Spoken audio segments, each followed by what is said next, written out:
You're listening to WIN, Workers Independent News, a production of Diversified Media Enterprises. I'm Doug Cunningham. As worldwide climate change consciousness grows, labor unions are increasingly joining the climate cause. At New York City's recent People's Climate March, New York City TWU Local 100 Vice President J.P. Patafio said unions know the bosses of the world can't be trusted to deal with climate change and save the environment. As a union member, I know how the boss thinks. He puts profits before my members. He puts profit before your health.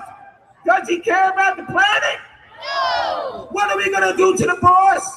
No. Shut him down.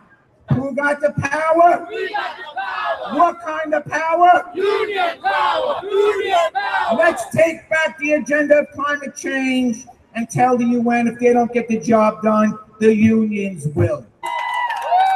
Judy Sheridan Gonzalez is president of the New York State Nurses Association. Climate change is a healthcare crisis. We see its effects every day, particularly in poor neighborhoods and communities of color. The asthma rate in the Bronx, where I work, is the highest in the nation. Many diseases we treat are environmental in origin. Nurses are part of a broader movement, not only to heal our patients, but to rescue our world. It's high time for labor to take on this battle. After all, the same forces that exploit us on the job engage in hydrofracking, build hazardous pipelines, destroy forests, and belch greenhouse gases into our atmosphere. It's our for-profit, market-based system that will inevitably lead to destruction of our planet. We need a system change to deal with climate change. System change for climate change. Fast Food Workers Fight for 15 movement and the movement nationally to raise the minimum wage is resonating with voters around the country. The movement notes that even some Republicans in red states realize that big blocks of voters support raising the minimum wage.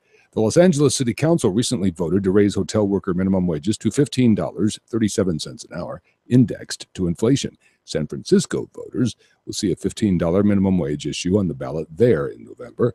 Seattle's City Council has also voted for a citywide $15 an hour minimum wage, but it is under legal challenge from business groups.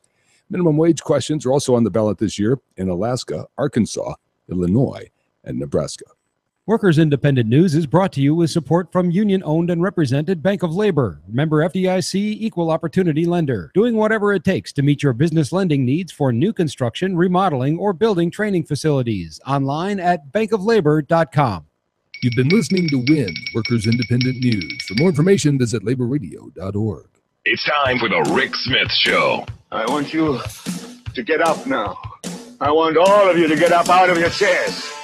I want you to get up right now and go to the window, open it, and stick your head out and yell, I'm as mad as hell, and I'm not going to take this anymore.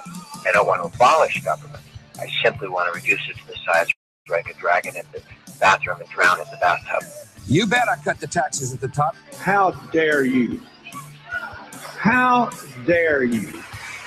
Go ahead, make my day. The Rick Smith Show starts now.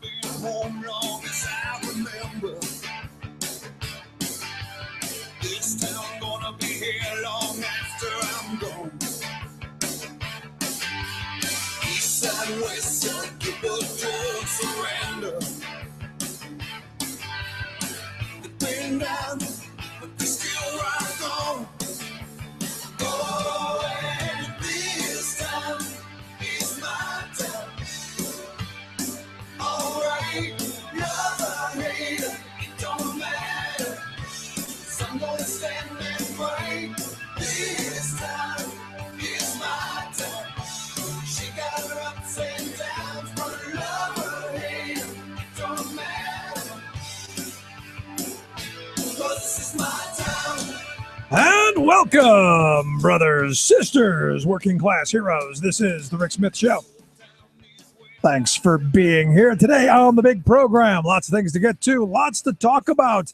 The grand gift of all, the public tirade, the temper tantrum, the collective wah! Oh, they won't talk to me. I cannot believe there's a sitting Pennsylvania senator who wrote the letter that he wrote today. I guess yesterday it came out as I saw it. They won't talk to me. They won't listen to me. They never ask my opinion. If you don't know what I'm talking about, Senator Scott Wagner, who I often poke at because honestly, the guy's crazy. If you remember, those lazy people. But there are a couple things required. Yeah. Number one, required. You would have to have an alarm clock. Yeah. And you would have to be able to get out of bed. You would be able to have to pass a drug test, and you would have to have some work ethic. Yeah, you get the work ethic and no drugs. Yet we know, beyond exception, that there are nearly 3 people looking for work for every one available job. We know that. We've got a jobs crisis in this country, and we'll talk about that a little bit later. And I would argue it's people like him. It's the people who look at themselves as the job creators. Now, understand how he made his money. And I'm amazed, and I probably shouldn't be. Probably shouldn't be shocked, but I am. There's still part of me that's not jaded enough yet that says, hold on. Here is a guy who basically made his living off of government largesse. He has a trash company, conned a bunch of townships and cities that he could do it cheaper than they could. And, of course, by driving down wages and destroying benefits and that stuff. And he's made his money off of the taxpayer's dime. Yet he turns around, and it's staggering, really, when you think of the hypocrisy and you think of the lunacy.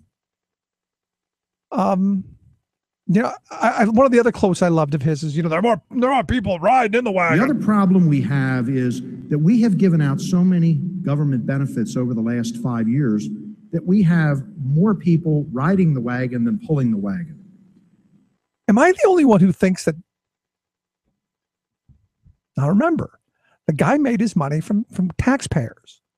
But Rick, he provided a service, and granted, he hired people at lower wages, a little more desperate than the people who were doing the jobs before, and figured out a way of getting people to work for less. And then use the power of government. Understand that if you don't pay your trash bill to the private company, they don't send you to a collection agent like any other company who when you get a service from them and you don't pay them, where they go. They go to a collection agency, and then you go and you hash it out there. No, they go right to the local government, and they come to you and say, look, you pay the bill or we're going to fine you. And then we're going to fine you, and then we're going to take your house. How do I get that gig? How do I get the gig of guaranteed, mandatory, every citizen in every one of these communities that privatizes with him gets the money? So he has this letter that he sent out. And there's some things in there that just jump right out at you that the collective they never asked my opinion, because he wrote a letter to Senator Dominic Pileggi, the majority leader. And he's calling for Pileggi to step down. And look, I could make an argument for Pileggi stepping down too, but not this. Not, he won't talk to me. The one part that catches my attention, and he tries to define what a leader to him is. He says leader means to lead a team. I'm not there. That to me is not the definition, but okay. He says to lead a team, provide a vision, and formulate a strategy. He says, as majority leader, your job with other members of the Senate to facilitate important legislation for the benefit of all Pennsylvanians. Now, the things that are near and dear to Wagner's heart are not to the majority of people. In fact, not even on most people's radar, which is an attack on workers, an attack on pushing right to work, the paycheck destruction, all of these things that Wagner stands for. Most of the people are going, I don't want to step into that jackpot. That's not what my constituents are calling for. My constituents are calling for jobs. They're calling for education. They're calling for infrastructure. They're calling for actual things that make their lives better, not these obscure policy positions that only benefit the handfuls, the bullies, the Scott Wagners. And this letter really grabbed me and said, you know, this is why I said when he was running that this is not the guy you want. The guy with the most money is not the one you want. And in his I can cite many examples, he wanted to, and he's done this a couple of times with the budget. He said, you know, he's trying to do backroom deals that just aren't happening. So he's mad. Evidently, he wanted to put some kind of backroom deal for the right to work or paycheck deception or the pension thing into the Philadelphia cigarette tax issue. Which, okay, why do they belong? If you're going to debate it for what it is. If you truly believe that it's to the benefit of all Pennsylvanians. And I would argue, quite frankly, that nothing this guy stands for benefits even a small fraction of the people here. So he goes after Pileggi and he says, well, you know, you're not a good enough Republican. You take money from those unions. And, you know, there has been a time in my lifetime where Republicans and unions got along because they had the same ideas. Fair day's work for a fair day's pay. You know, you go, you make it on your own, you work hard, you play by the rules, you get ahead. We've heard these slogans, right? There used to be a time when Republicans weren't out hunting workers, weren't out trying to destroy those conditions. And what it is it's we've taken the Wagners of the world. And this really came to light in 2008, and especially in 2012, with that whole frame of the makers and the takers. Because Scott Wagner, he views himself as a job creator. He's one of those creator guys. He creates the jobs with government money, which again, just of course, by taking some for himself. And this is one of those things that just leaves me just stammering and going, I don't get it. How are we buying this? So he sold himself on this, that he whittled himself some bootstraps, pulled them right up. When the reality is, as you look at it, it was a backroom deal. And there's part of me that goes, you look at this and the temper tantrum that is because he's used to getting his way in the back room. He's used to bullying his way into what he wants. And this is a process that he can't bully through. These are people who don't cower when he walks in the room. And I find that kind of hysterical. So we're going to spend a little time on this. I find it funny. I hope you do too. I find it ironic. I find it hypocritical. A lot of that stuff. I'd love to hear your thoughts. You can email me, rick@thericksmithshow.com, or give us a call here, 1-888-520-RICK, 1-888-520-7425. Quick break. Right back after this. Stick around. So you might start represent. Say the USA is drowning in grafted lies. Save the USA and resume-tize it fine. Stop taking all our money and shipping it offshore. Do the job you're elected for. Saving work in America, one show at a time. The Rick Smith Show.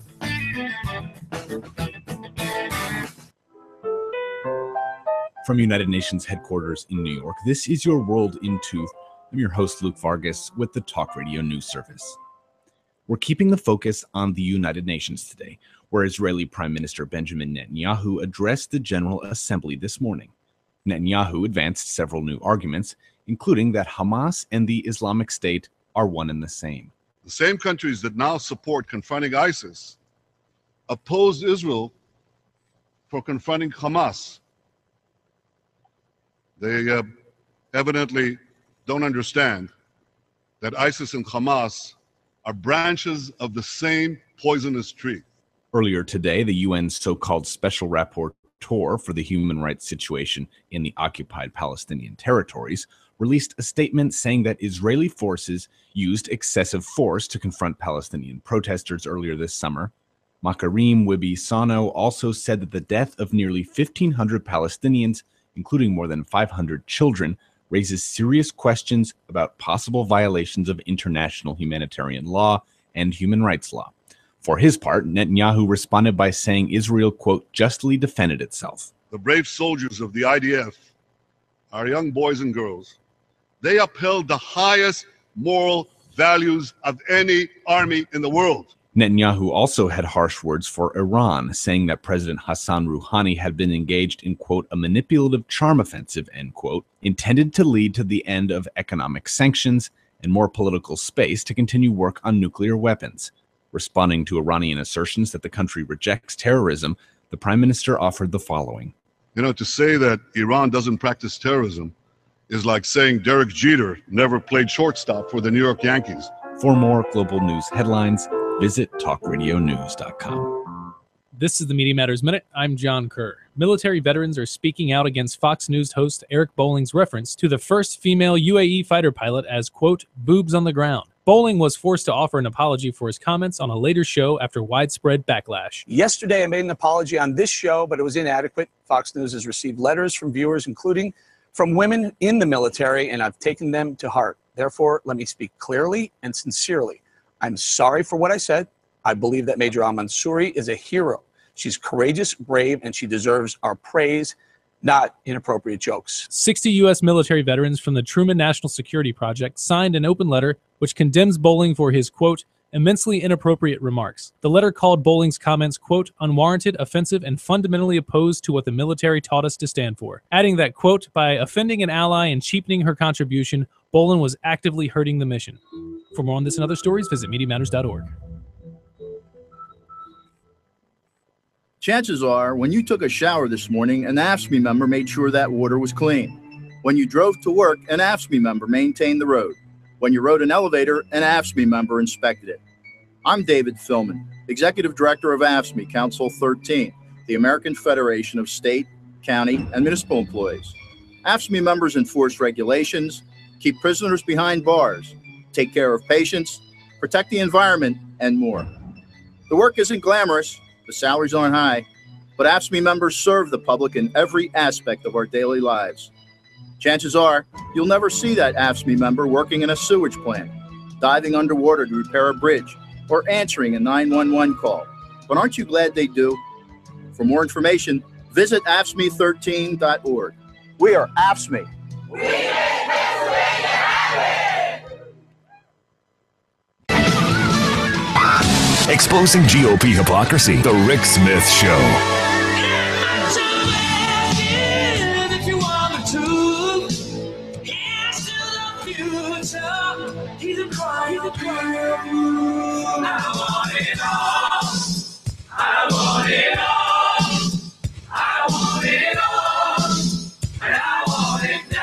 You know, I was just thinking about this as it was playing. This should be the new Scott Wagner theme song.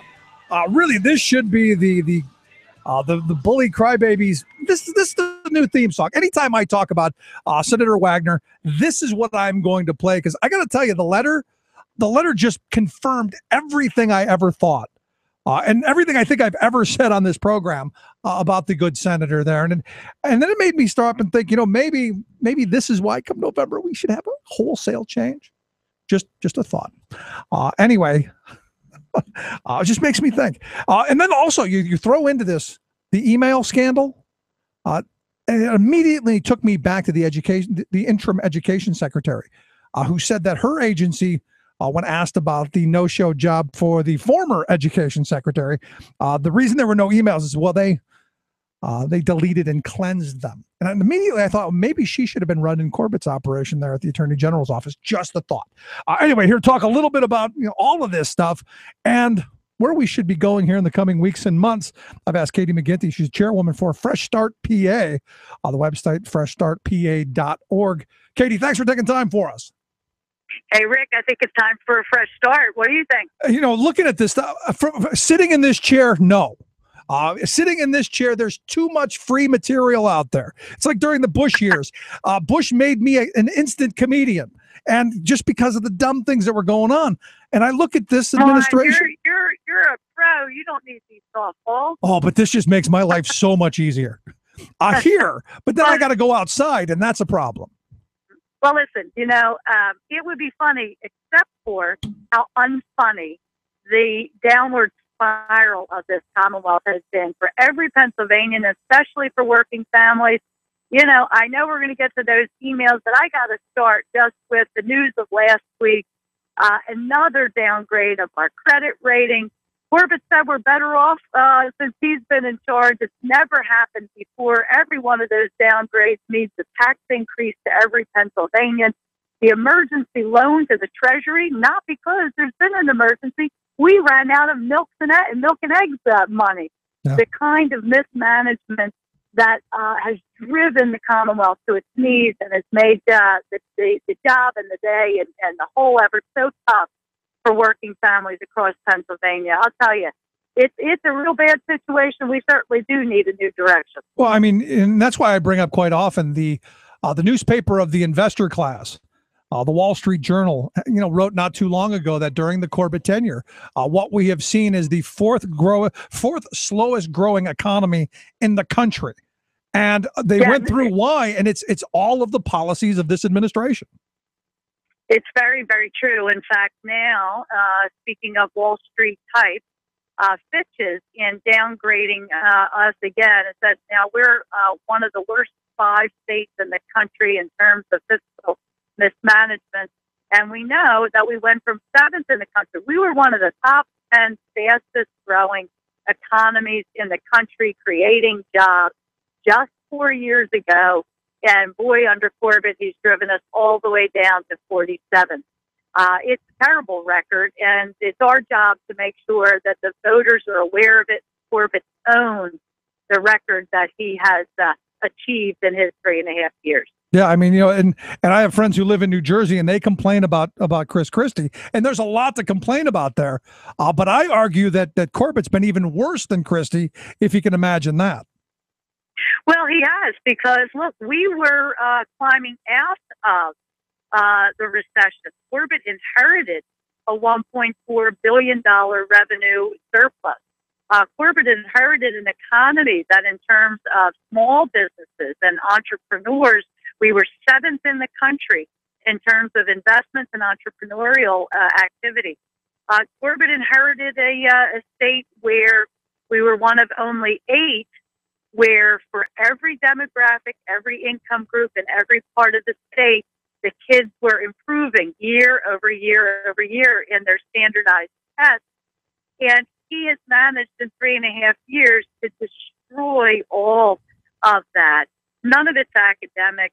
Look, here's what else we know, and that is since 2010, all of the income gains in Pennsylvania have gone to the top 5% of earners. Everybody else has either been stagnant or fallen behind under Governor Corbett. Well, and those are the people that he's made the promises to when he runs around and says, promise kept, because he didn't make a lot of those promises to me, or at least I didn't hear them. I didn't get to go to the 1,000-plate a head dinner there with the fracking people in Pittsburgh last week, so I don't know what he told them. But I do want to come back to these emails, because I think there's something important here. And I could care less what's in them. They're bad. They are what they are.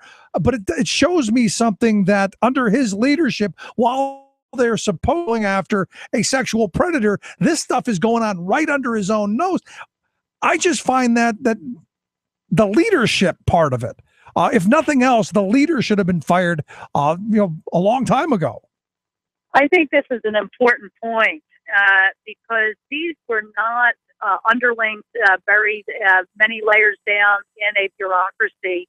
These are people appointed by Governor Corbett. These were longstanding colleagues. They were chief lieutenants. They were very senior officials. And I should not speak in the past tense. Some of those people, the ones that we know about now, we don't know the whole list. Many of the 8 that we do know are still in senior positions in Governor Corbett's administration. And yet, having been fully aware of this situation for more than 5 months now, the governor did absolutely nothing. And in fact, when he finally was asked about it a couple of weeks ago, he denied all knowledge, not being truthful there with the public at all. And then you take this and you go forward. And I brought up the Tamales thing with the no-show job that we still can't figure out what he was doing. Have you figured out what he was supposed to be doing? I know there was a couple of phone calls, 5 emails, and I know the reason for the 5 emails is the interim secretary said that they practice this delete and cleansing process, which I don't even know is legal. But have we found out anything on that? Well, I think there's a couple of things going on. There's still absolutely no evidence of any work product from Mr. Tamales. Not a single meeting with the governor. His charge supposedly was to improve higher education, but not a single university or college had one meeting with him ever. There's not even been a note, let alone a memo or a problem paper, a position paper produced to show that he was doing and producing any work product of any kind. Here's what we do know. On the public's time, on the public's dollar, on the public's clock, Ron Tamales took himself off to New York City, where he huddled up with a group of big investor types and advised them how they could make money from the public school system in Pennsylvania. Not fighting for the taxpayers, certainly not fighting for the kids, but showing some high flyers and high rollers how they might get a piece of the public education budget for themselves. That's the advice that he was giving. See, I was hoping that I was right. He was just wandering the halls because they hadn't put his name on the door yet, and he didn't know where to go. Aimless, harmless. He just didn't know where to go. Couldn't find the bathroom. Because they didn't label the door of his office till like 5 days after someone asked. So there was quite a time when he didn't know where his office was. But what you're telling me, far worse than anything I thought.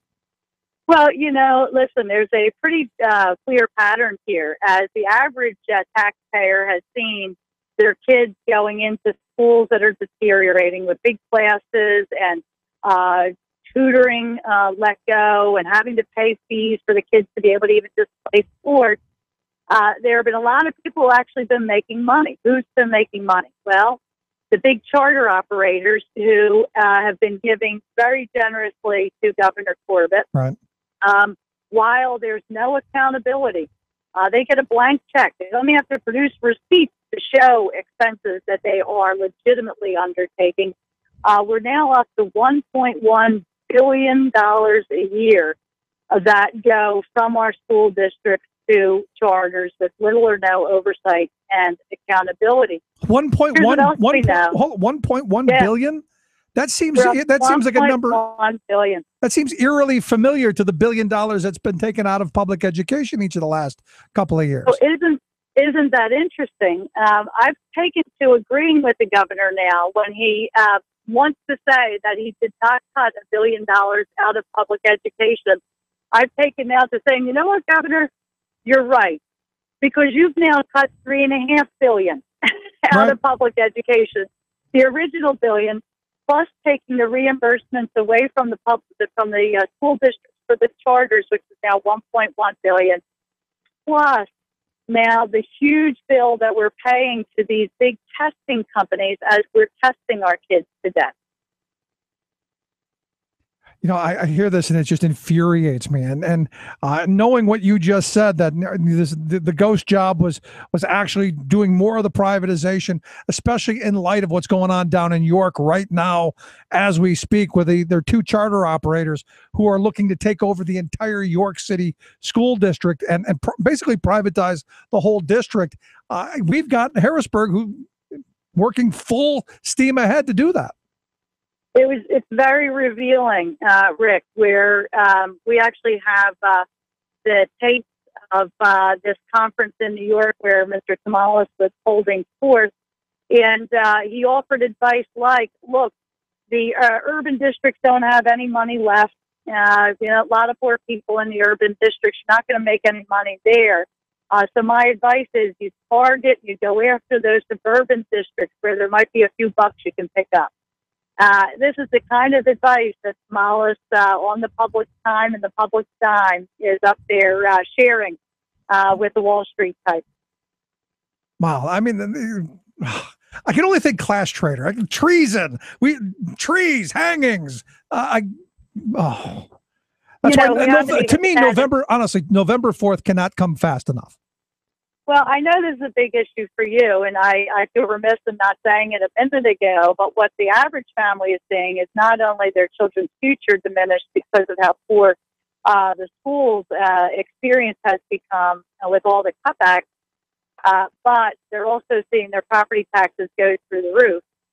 27,000 school professionals let go, and still the school district can't fully pay the bill. And so what happens when Harrisburg doesn't pay the bill, homeowners do, a double whammy for struggling families. Yeah. And, I've talked to a number of superintendents across the Commonwealth, and they all tell me the same story. The state has walked away from public education, and they're pushing them into these situations that they can't win. And I look at down in New York City School District. I don't necessarily blame the board members for considering it because they're left with no options. They've been starved to the point to where there are no good options left. There's only bad and worse. And they're trying to decide between, which is less worse. Yeah, exactly. The flip side of all this is that if people get active, if they get engaged, there are common sense things we can do. Look, everybody needs to pay their fair share. We shouldn't be the only state in the nation that has a shale gas and oil industry that doesn't impose a severance tax. My goodness, Texas has a severance tax. Oklahoma, Alaska. Pennsylvania needs to take the common step measure of putting in place a reasonable severance tax. With the volume of gas that we're producing now, a 5% tax, which would be kind of right in the middle of the state, would produce $1 billion a year. That's money that we need to have in the kitty to relieve that burden from the shoulders of hardworking families in Pennsylvania. And we need to do common sense like we were talking about charter school reform. Look, if a charter school is working well for children, great. But there needs to be accountability. And certainly $400 billion a year to cyber charters, that's a troubling number. Yeah. And clearly needs to be reformed, and we need to look into that. You listen to the Rick Smith Show here with Katie McGinty, chairwoman of Fresh Start PA. Their website, freshstartpa.org. We've got a link at the ricksmithshow.com. November 4th, like I said, can't come fast enough. And to me, I'm looking around and I'm going, almost anything is better than Corbett. But, I look at Tom Wolf, a guy who I want to vote for. There are very few choices that I get to go to the polls where I'm going, well, he's at least better than that guy. I actually like Tom a lot, Tom Wolf as a person. I hope that he'll be a much better governor. I know he'll be better, but I'm hoping much better. Here's why I think that Tom Wolf, the right person for this moment in our history. Not only is he, as you said, a decent, warm, engaging, down-to-earth guy, but given his business background and his proud record of rescuing a company not once but twice, there are few issues you can think about that are more critical to the future of our Commonwealth and our country than we figure out how to build an economy again that works for people, that enables people to pay the bills, to see their kids do better than they did, to grow and prosper, to really reach some of the American dream. That is what has slipped away from us so much in all of these right-wing policies of the last decade. Tom Wolf is uniquely situated to say, as a business person, it doesn't work when you disinvest in people and you don't give people a shot. That's a recipe for people to fail, but it's a recipe for businesses and the economy to fail as well. You know, I'm talking a lot about York here lately, with the talk of privatizing the charter schools and going that way with the schools. But also, you've got two businessmen from that area. You've got Tom Wolf on one side, and you've got this Tea Party senator who just had this public temper tantrum, who made his money off the back of the taxpayer, which.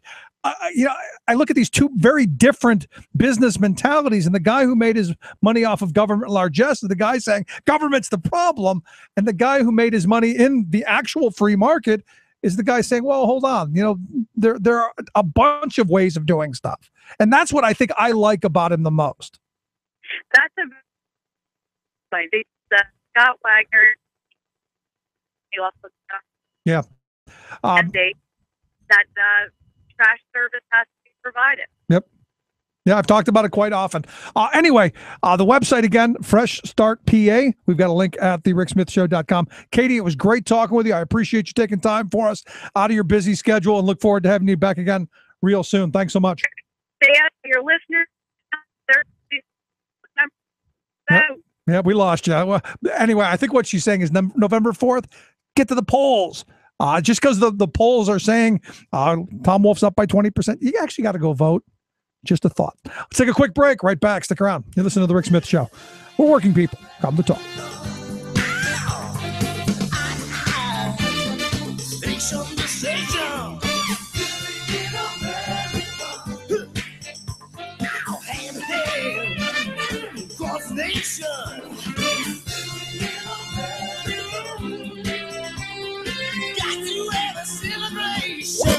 Not right wing, just right. The Rick Smith Show. China's first ever pledge to cap emissions as Green News reports special Climate Week coverage continues. We're not getting anywhere near tackling this problem. Environmental experts say we're just not doing enough. The thing is, we don't have to choose between a healthy environment and a healthy economy. Administration officials make the economic case for climate action. And so we're now the largest private owner of a solar farm in the nation, maybe in the world. And corporate titans step up to the challenge. All of that stepping up and more straight ahead. From BradBlog.com, I'm Brad Friedman. And I'm Desi Doyen. Stand by for 6 minutes of independent green news, politics, analysis, and snarky comment. It's not about affecting the global temperature and climate change. There's public comments out there that question has been asked and answered saying no. You should look at the scientific literature rather than the public comments.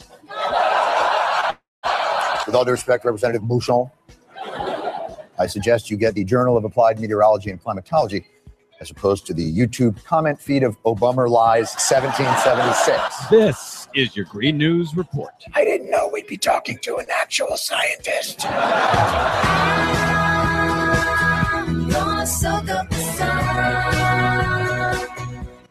Okay, Desi Doyen, it has been a very big week for the climate. At least it was supposed to be before all the bombing began in other countries. But nonetheless, has there been a lot of attention in the media, finally, to the concerns of global warming and climate change? There has been a little bit of attention, but not nearly enough. There was a big breakthrough at the special UN Climate Summit this week. It came from China, which is facing unrest at home over record pollution. For the first time ever, China has pledged that they will cap their emissions and have them peak and then begin falling, quote, as early as possible, maybe even as soon as 2020. That's a really big deal. That is a big deal, although I suspect it won't stop the Republican talking points that China is doing nothing. Let me remind listeners, no matter what China does, person for person, the U.S. is still the largest emitter of greenhouse gas pollution in the world. United Nations delegates praised the Special Climate Summit for building trust between nations in preparation for treaty negotiations next year. And there was some progress, like new funding and technology to assist poor nations to adapt to climate change and stronger mechanisms to end deforestation. But environmental groups noted correctly that the current country pledges to cut emissions are still not enough to prevent global temperatures from rising more than the agreed upon 2 degrees Celsius above pre-industrial levels. Pledges just don't cut it, says Peter Galvin, founder of the Center for Biological Diversity on MSNBC.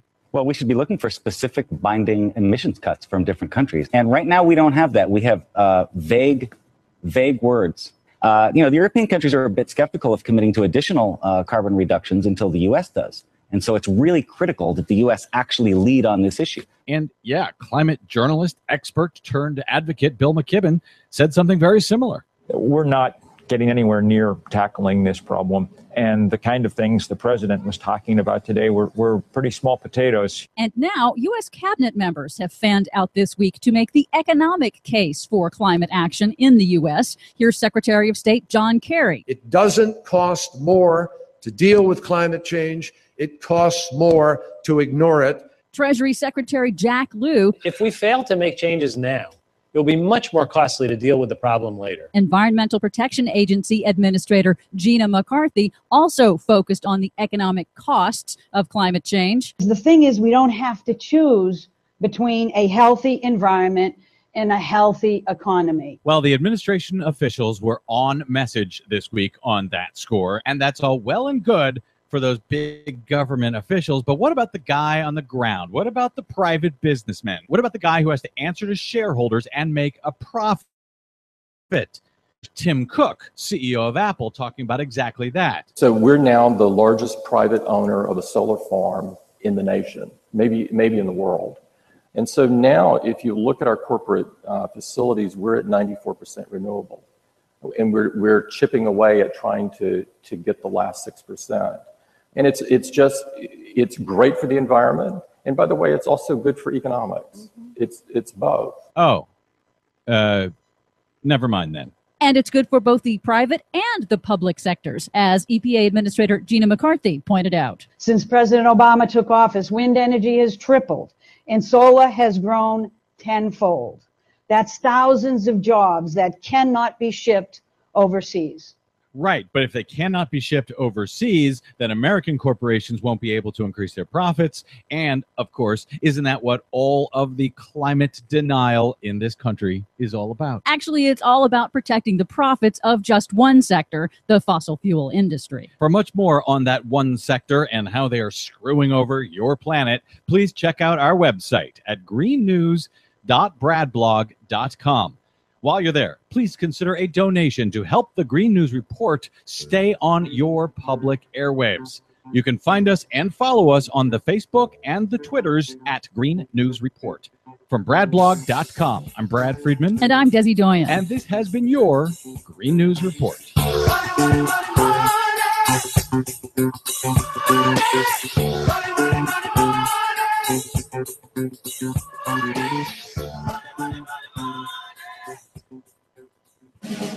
Minimum wage!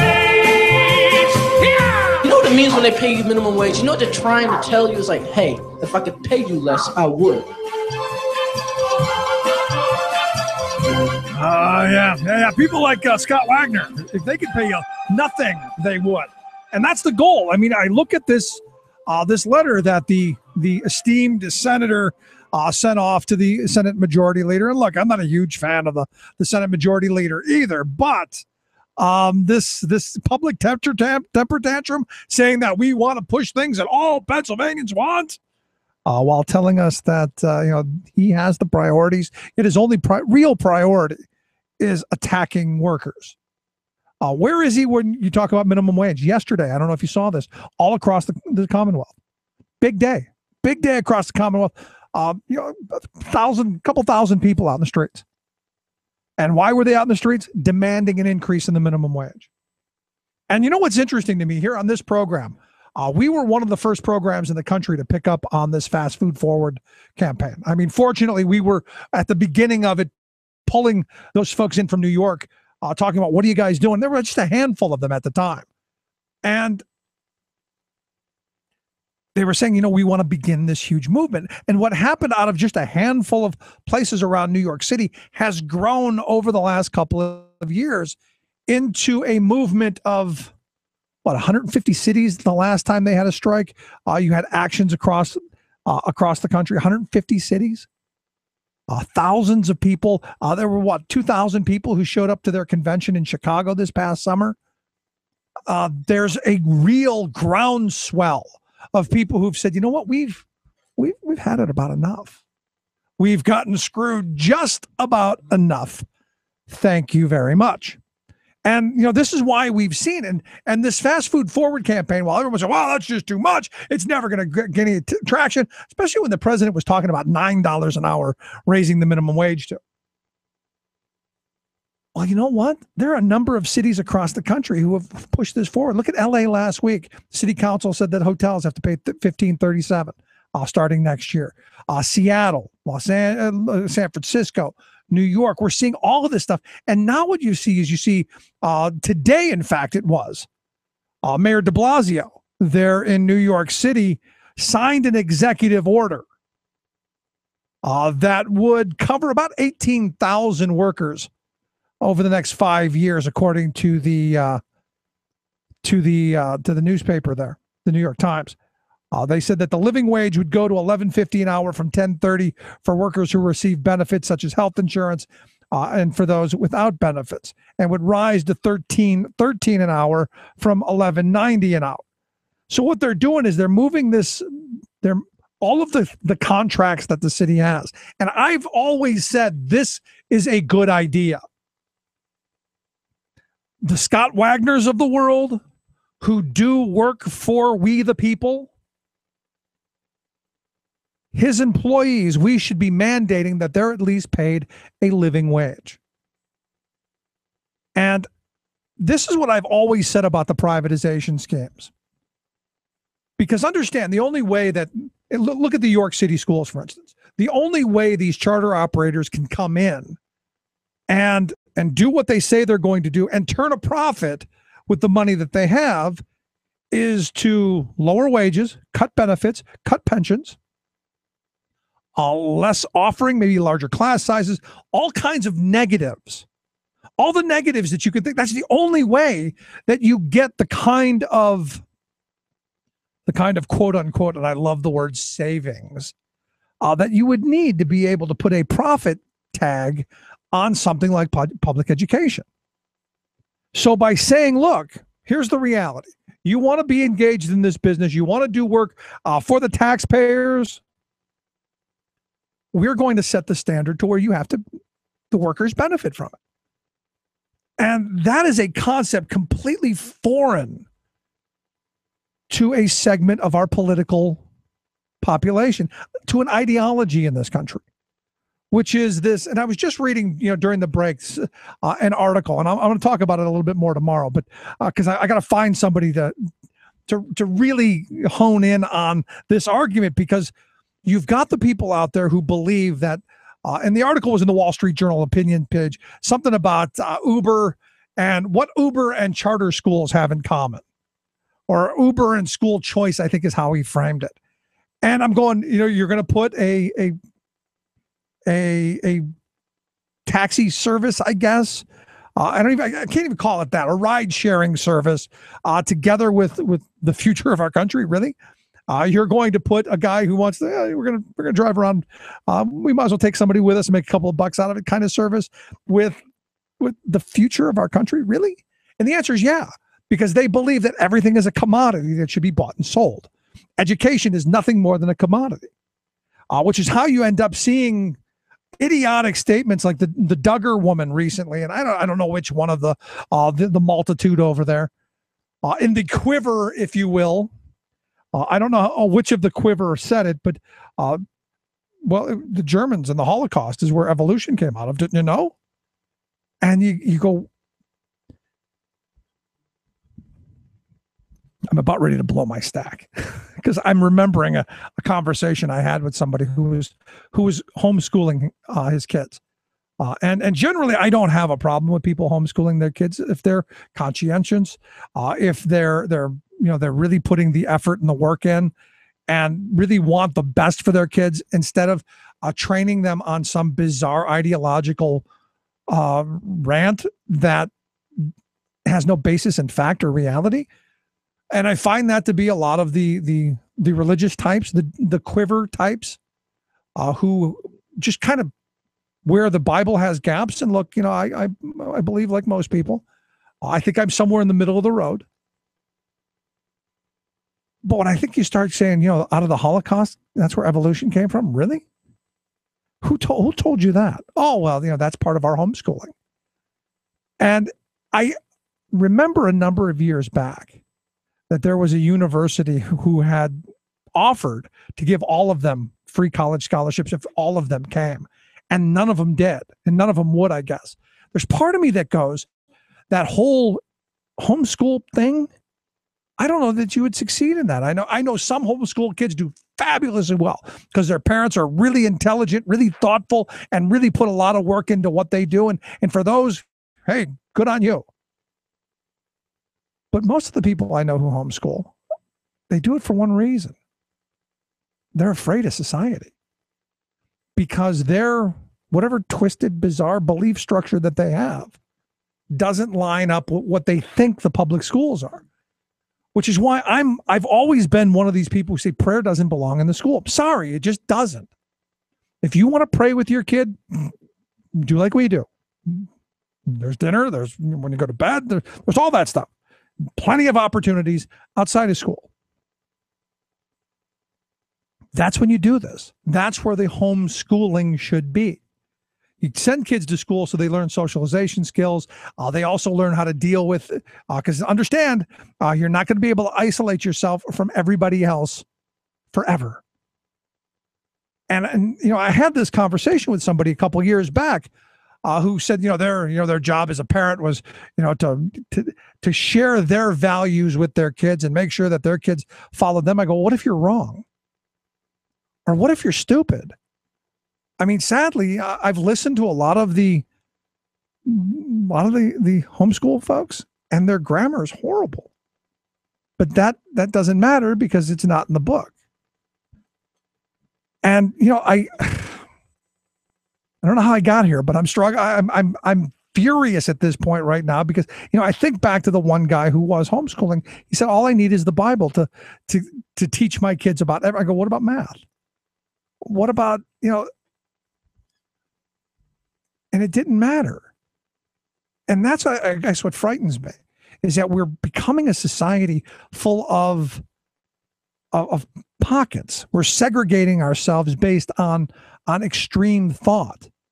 And what worries me is that we don't end up much different than what we see in the Middle East, that we have extremism to the umpteenth degree. And that's worrisome, I think.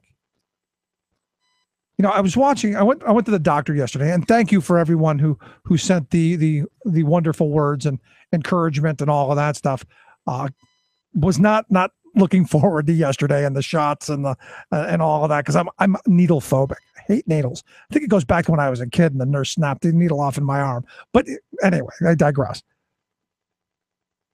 But I go back and I think about this stuff as I'm watching the TV before I'm going in to be jabbed in the with this huge needle.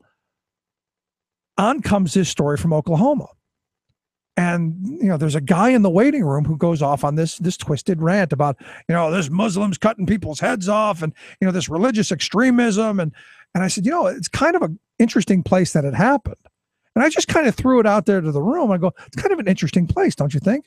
When you had a different kind of an extremist, not too long ago, who blew up a huge building. And that, kind of got everybody going, yeah. He goes, so what are you saying? I go, extremism is extremism. And I would have to think that this guy was more of someone who suffered from mental health issues than was an extreme Muslim terrorist. And I find it interesting, since I'm way off of where I was going to go, I find it really interesting that fake news on Fox has spent so much time going after this beheading by this possibly Muslim who I think suffered more from mental illness than anything else, and how they really haven't said much about the white guy running around in the woods here in Pennsylvania with the gun after shooting a couple of cops. I find it very interesting, but you know what?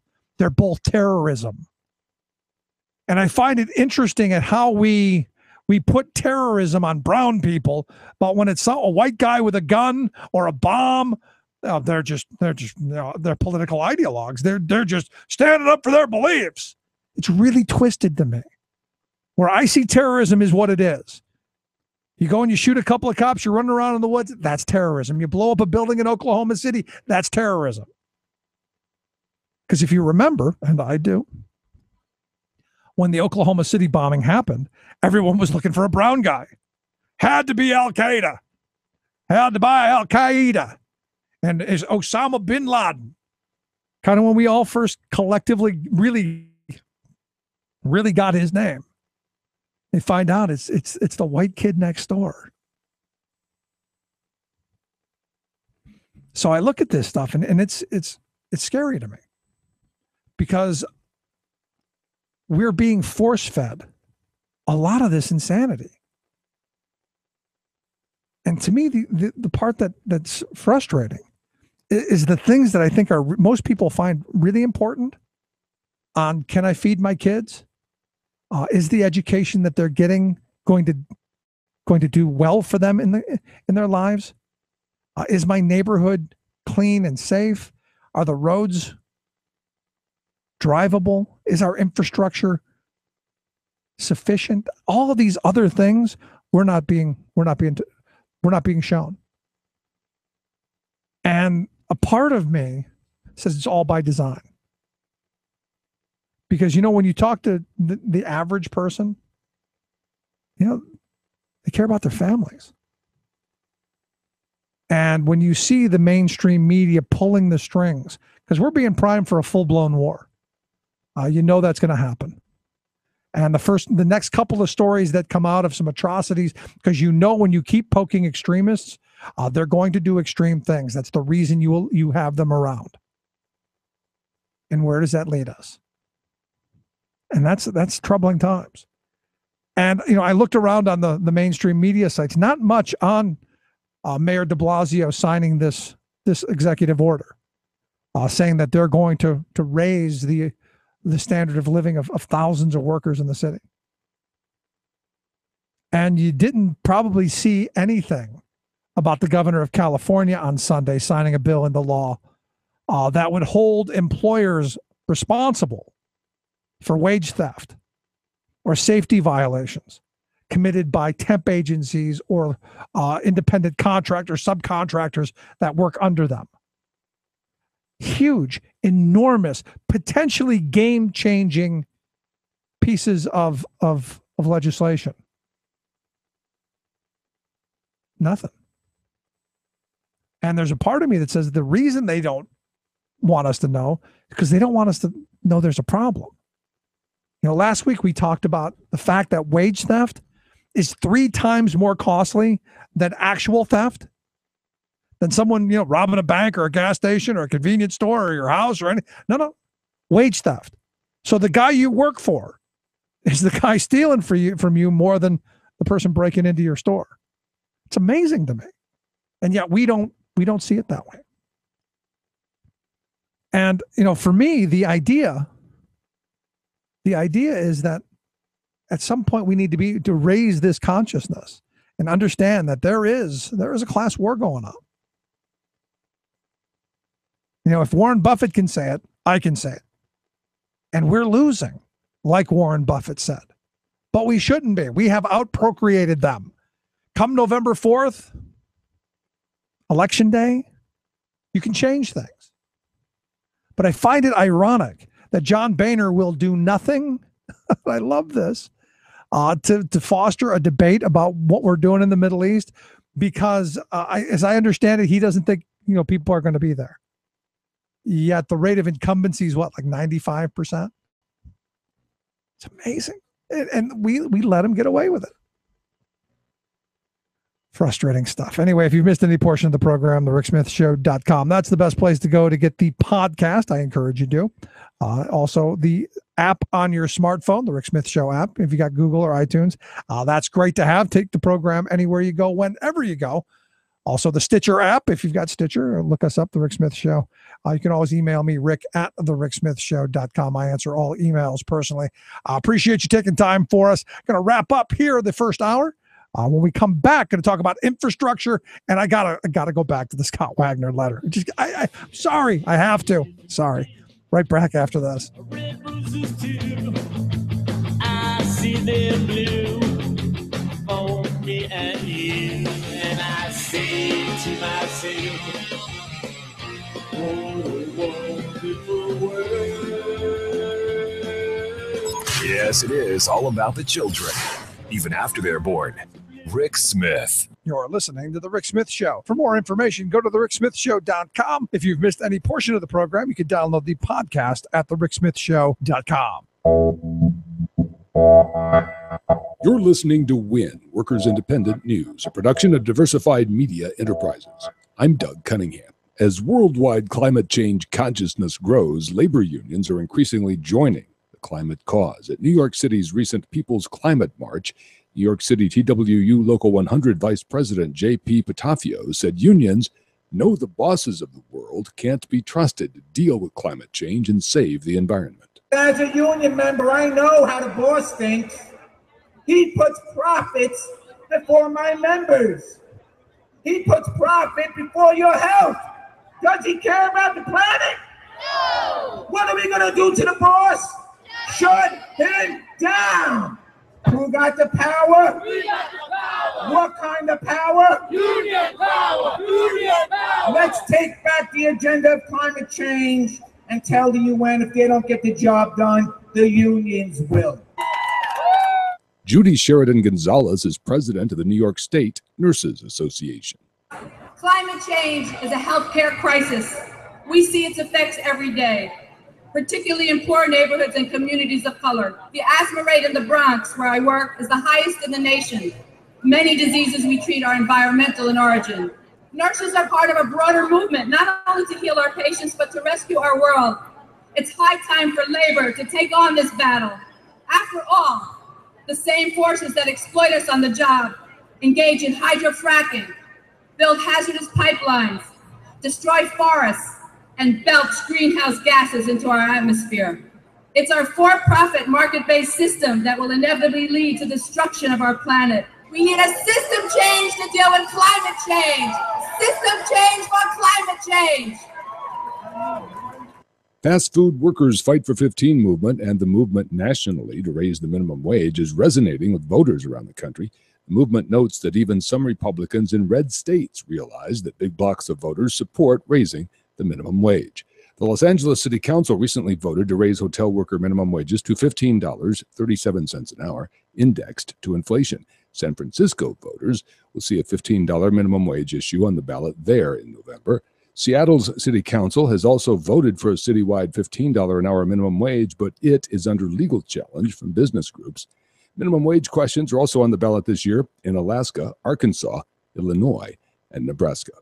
Workers Independent News is brought to you with support from union-owned and represented Bank of Labor, member FDIC, equal opportunity lender, doing whatever it takes to meet your business lending needs for new construction, remodeling, or building training facilities. Online at bankoflabor.com. You've been listening to WIN, Workers Independent News. For more information, visit laborradio.org. Rebuilding America. The Rick Smith Show. The walls came down. They'd all been won, but the walls came down. I don't think there are any Russians. There ain't no Yanks. Just corporate criminals. Whatever it takes. Welcome back to The Rick Smith Show. Check out the website, thericksmithshow.com. So 48 years ago, this October 15th, President Lyndon Baines Johnson announced the creation of the Department of Transportation.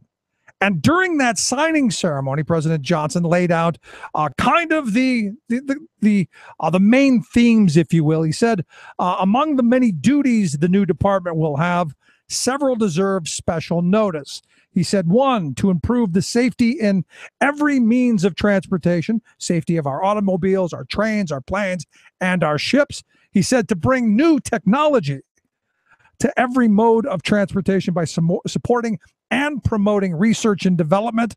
And then third, to solve our most pressing transportation problems. I got a question. After 48 years, is that what we're doing? And you look at the crumbling state of our infrastructure, you look at the fact that we still really don't have a comprehensive plan on moving into the 21st century.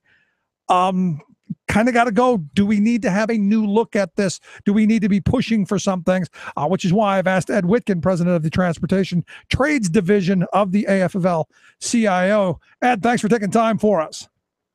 Thank you. Always a pleasure. So, I look at this goal, this idea of, we need to be bringing new technologies, according to former President Johnson. We need to be investing, and we need to be promoting research and development. Are we doing that right now? Well, good question. We're not doing it the way we should be doing it. And as a result, it's why we really are not the world leader in transportation technology. We sort of let that get away to Japan and China and chunks of Europe. Although we do have a strategy to turn that around, and it's one that we spoke publicly about today, one that is starting to take hold. And the strategy is we spend an order of $5 to $6 billion a year in this country on trying to modernize our transportation fleets, meaning the buses and the rail cars that we use for both, for inner city and for, commuter rail and other things like that. Sure. And what happened over the last 34, after that famous event that you opened the show with, is we sort of let the whole supply chain get away. We decided that while we were going to modernize and try to make our trains and our buses safer and more efficient and faster, that we didn't really care whether or not we built them here. Well, that's all changing because of a coalition that we've created, Jobs to Move America. It's one that TTD was one of the framers of.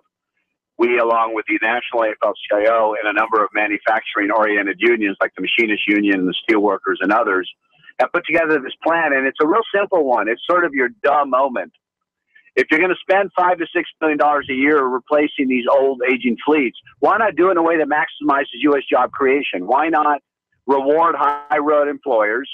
And why not make the bidding process, the way in which we procure those purchases, reward companies that give living wages, have good benefits, have pensions and retirement systems, and have real worker training? And lastly, our initiative is going to target making sure that disadvantaged people in this country, both people that live in disadvantaged communities and veterans returning from war, have one of the major cracks at those jobs once we create them. So it's a really exciting initiative. It's one that could hopefully live up to the vision that you opened your show with. I look at that and I got to hear the collective sigh of people going, but isn't that what we've been doing? Isn't that, that only makes sense. Why haven't we been doing this? Because our laws are imperfect. We have so-called Buy America laws, which have been sort of gamed to death by too many employers. So let me give you an example.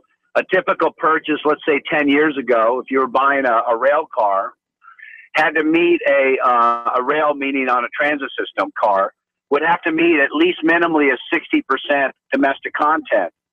Of course, the engine itself had to meet a 60% domestic content. So the way they gamed it with accounting would be you could get 60% of 60%. So while I was decent at math, I wasn't a genius in math in school. I can quickly figure out that you're nowhere near the kind of domestic content that we need. And meanwhile, we stopped investing in this stuff while Europe and China and Japan doubled down on it. And so that's why now we have a bunch of passenger trains in this country that roll along at 75, 80 miles an hour if we're lucky, while China is very close to putting a prototype in place that exceeds 300 miles an hour. So this is an exciting moment. This is a moment in time where we have employers finally realizing they need to do this. So Amtrak now, tomorrow, is going to finalize its RFP, request for proposal, and all those RFP proposals are going to come in. They're going to have to meet this new employment plan. They're going to have to say how many jobs it's going to create in the United States. They're going to have to talk about what kind of manufacturing capacity this is going to build. They're going to have to declare a plan about how they're going to get people that live in disadvantaged communities with high unemployment rates and veterans the opportunity to get these jobs. And they're going to be enforceable because they're going to be part of procurement policy, right? This is all making too much sense. I hate when I come on your show and make sense because it doesn't align with my normal day. Yeah, no, I'm sitting here, I'm thinking they're still going, wow. But I think this is how most people think things are done. And I think a lot of people are shocked when they learn that it's not. And a second ago, you said our laws are imperfect, which is a very polite, nice way of saying they're freaking insane. Our trade policies are horrible, and that there's so much to this that when you sit back and you realize it's been a 40-year slog to this point where we've given our manufacturing base away until where we're now at the point going, we don't have the brains really left to do a lot of this stuff, and we're quickly losing what we have left. We better save it now. At least that's how I see it. Well, no, the way you see it's exactly right. I think this initiative is a great example of one that actually do that. So now we have Amtrak embracing this new employment model. The city of Chicago, thanks to Jorge Rivera, the head of the Chicago Federation of Labor, now has the Chicago Transit Authority completely on board with this approach. The state of Maryland is very close on a similar plan to replace a bunch of old cars and to put new ones in place for a new system they're building. And we expect a handful of others in the near future to do that. And what it'll do, it'll create a market. When I met with the Secretary of Transportation, who is now the former Secretary, Ray LaHood, we talked about this very project. And what I said to Secretary LaHood then is what I mean now. The federal government has the ability, with its strong policies and the way in which they're enforced, to be a market maker here, right?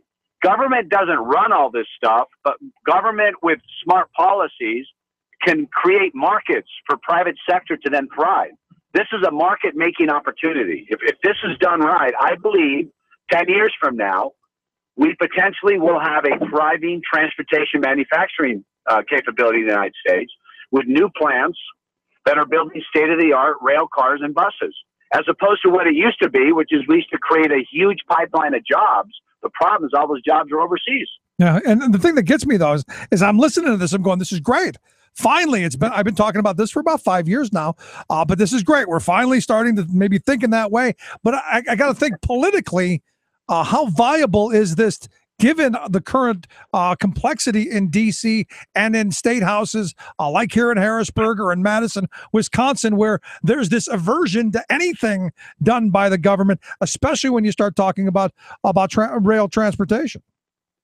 Well, obviously, that headwind's there, and it's not going away. But what's interesting is because this is about using taxpayer dollars to put taxpayers to work, I think a number of the naysayers are running a little bit scared on this issue. They don't want to be on the side of saying that somehow we should be doling out hundreds of millions of dollars to modernize Amtrak's fleet, but at the same time not using that money, that's taxpayer dollars, to put Americans to work. And so in a weird way, this is a good issue that transcends party politics. You know, there's plenty of John McCains out there who have a high level of disdain for domestic content rules. Why would we want to ever spend our money to put our own people to work? What a stupid idea. Oh, that's just silly. But for every Jim McCain, there's probably, 20 or 30 in his own party who say, you know what, this makes sense.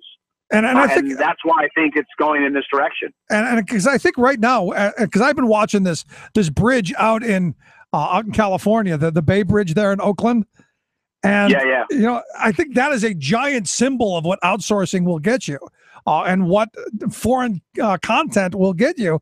A bridge that we spent millions of dollars more on, welded by Chinese welders with Chinese steel that isn't even fully open yet. And that idea of that it's going to last 50 years, I don't think so.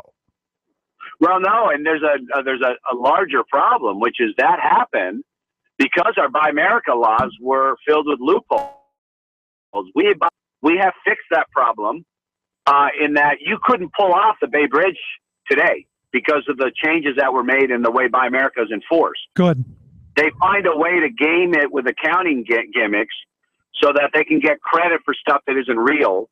It's true that more than half of the steel in the Bay Bridge in San Francisco is Chinese steel, and there were a lot of problems with the way it was manufactured. And by the way, just to correct the record, we do build bridges to last 50 to 60 years. The problem is they actually are forced to last 100 years.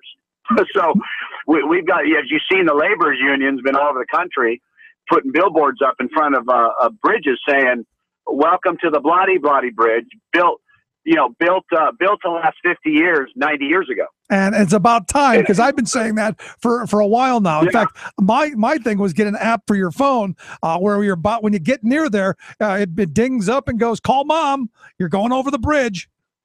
Right. No, you're right. And as I always tell people, bridges don't almost fall down. They just do. And that's the problem with it. But let me ask you this, because you've brought up the Buy American provision a number of times. And, as I look at our trade policies, especially with the TPP coming up and possibly the European one, and I guess there's a couple others that are silently being moved around. How much of that is still legal given our trade policies? Well, I mean, we still have domestic content rules in the books. In the transportation space, the domestic content rules for the so-called high-speed rail is actually 100% right now. And for mass transit projects, the minimum you must hit is 60. It's always been asinine to me why we ever agreed to 60. Why would you say 60% of it has to go to American workers as opposed to 100 or 90 or something? But anyhow, I mean, these trade policies that we've negotiated over the last, during this generation, they do run afoul of domestic protection laws, and that's why we don't like them. That's why these sort of globalists believe that if you just create this global trading regime and you eliminate all these, barriers to trade and all the things that all these paid lawyers like to call them, that somehow everyone will benefit. It'll all trickle down and help the average guy. Well, we all know that's not true. That's why we've lost millions of jobs because of bad trade policy in this country. But we still do have domestic content laws, and even if they tried to negotiate them away, we would have to, the Congress would have to vote to negotiate it away. And, that would be a tough battle on the floor of the House and the Senate. I can assure you we'd be right in the front of the line. But you're right. The trade negotiating regime in this country is geared towards dumbing down all this stuff and getting rid of it because it gets in the way of their, perfect view of the world, right? Which is we're all equal and we should all just compete on a level playing field. The problem is the playing field ain't level. The way that these governments do business. Who's ever going to have a level playing field with China? Nobody. Please, someone tell me who that's going to be. Nobody. Nobody. Or maybe Vietnam, or maybe Africa once they figure out how to get rid of Ebola. It's wherever the cheapest labor you're going to, and it's the cheapest labor, the most lax environmental regulations, all down the line. It's this whole ideology is how do we make the working class as pliable and as desperate as possible. Well, what's really interesting is I know this sounds strange, but it's actually true. So if you look at what's going on in the United States versus China, the United States, competition and deregulation have been, sort of the reason why we've been forced to see our labor standards decline the way they have. They've used all these global forces against workers and their unions. But in China, what they do is they create monopoly companies and they pump billions into them. They do what I was saying earlier. They make the market for themselves. Yep. They declare themselves a leader. And then they give it unlimited resources to compete vigorously in the marketplace against other unsubsidized companies. That's the problem. So, in a weird way, the two economies couldn't be more different, but they both result in the same thing. Because while China does this stuff, they don't create much wealth for most of its people, and neither does our system. So both systems are failing workers. Exactly, but they're doing what they're supposed to do for the handfuls who are at the levers, making the very top very wealthy. Oh, no doubt. Yeah, I mean the wage inequality and wage disparity in this country is probably one of the biggest stains on the nation right now, without a doubt. So, last question I've got for you: how do we push this along and make sure that this happens? Is there anything Rick can do? Anything our listeners can do? What's the push here? Keep doing your rant. The Rick rant is what moves the needle on some of this stuff. That's always the first answer to your question. But they can go to the Jobs to Move America coalition website. Just Google Jobs to Move America. They can find this stuff through ttd.org, which is our website. And then if they hear about, union activists need to keep their eyes and ears open. There's large bus and rail procurements going on in communities all over the country. When they hear about the so-and-so transit authority is about to buy, 227 new buses, that's when the labor movement locally is saying, hey, wait a minute, how are we going to do this? We need to find a new employment plan that puts Americans to work, not foreign workers to work. There you go. I think there is a way for them to engage, for sure. There you go. And if you want, the website is jobstomoveamerica.org. We'll get a link at thericksmithshow.com. Also, click on Ed's name. It'll take you to TTT.org, which is the Transportation Trades Division there of the AFL-CIO. Ed, always great talking with you. I appreciate the time, and I'm excited about this. No, I'm glad you are, and I'll be back to talk to you some more, but this is really a good development. Great stuff. Quick break, right back. Stick around. You're listening to The Rick Smith Show. We're working people. Come to talk.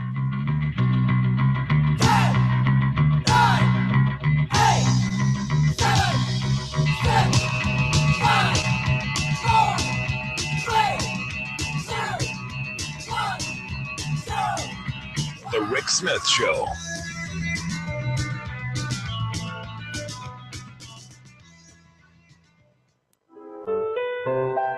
From United Nations headquarters in New York, this is your World in Two. I'm your host, Luke Vargas, with the Talk Radio News Service. We're keeping the focus on the United Nations today, where Israeli Prime Minister Benjamin Netanyahu addressed the General Assembly this morning. Netanyahu advanced several new arguments, including that Hamas and the Islamic State are one and the same. The same countries that now support confronting ISIS opposed Israel for confronting Hamas. They evidently don't understand that ISIS and Hamas are branches of the same poisonous tree. Earlier today, the UN's so-called Special Rapporteur for the human rights situation in the occupied Palestinian territories released a statement saying that Israeli forces used excessive force to confront Palestinian protesters earlier this summer. Makarim Wibi-Sano also said that the death of nearly 1,500 Palestinians, including more than 500 children, raises serious questions about possible violations of international humanitarian law and human rights law. For his part, Netanyahu responded by saying Israel, quote, justly defended itself. The brave soldiers of the IDF, our young boys and girls, they upheld the highest moral values of any army in the world. Netanyahu also had harsh words for Iran, saying that President Hassan Rouhani had been engaged in, quote, a manipulative charm offensive, end quote, intended to lead to the end of economic sanctions and more political space to continue work on nuclear weapons. Responding to Iranian assertions that the country rejects terrorism, the prime minister offered the following. To say that Iran doesn't practice terrorism is like saying Derek Jeter never played shortstop for the New York Yankees. For more global news headlines, visit talkradionews.com. Tales of American Political History with Clinton Porter Hackney. Teddy Roosevelt loved the sport of football, and while president, he made it what it is today with one simple suggestion. Roosevelt believed in the virtue of living a hearty, strenuous life, and football in the 1890s and early 1900s clearly fit that bill. He felt that football was a good training ground for military service. In a speech, he once said, "I believe in rough games and in rough, manly sports. I do not feel any particular sympathy for the person who gets battered about a good deal, so long as it is not fatal." But in fact, by the time of Roosevelt's presidency, high school and college football was fatal. It had become a brutal sport incorporating unrestricted violence, and the president's son, Teddy Roosevelt Jr., was a player on the Harvard football team. Even the brutish president admitted the problem. Join us again for some needed rules. This is Clinton Porter Hackney at cphackney.com.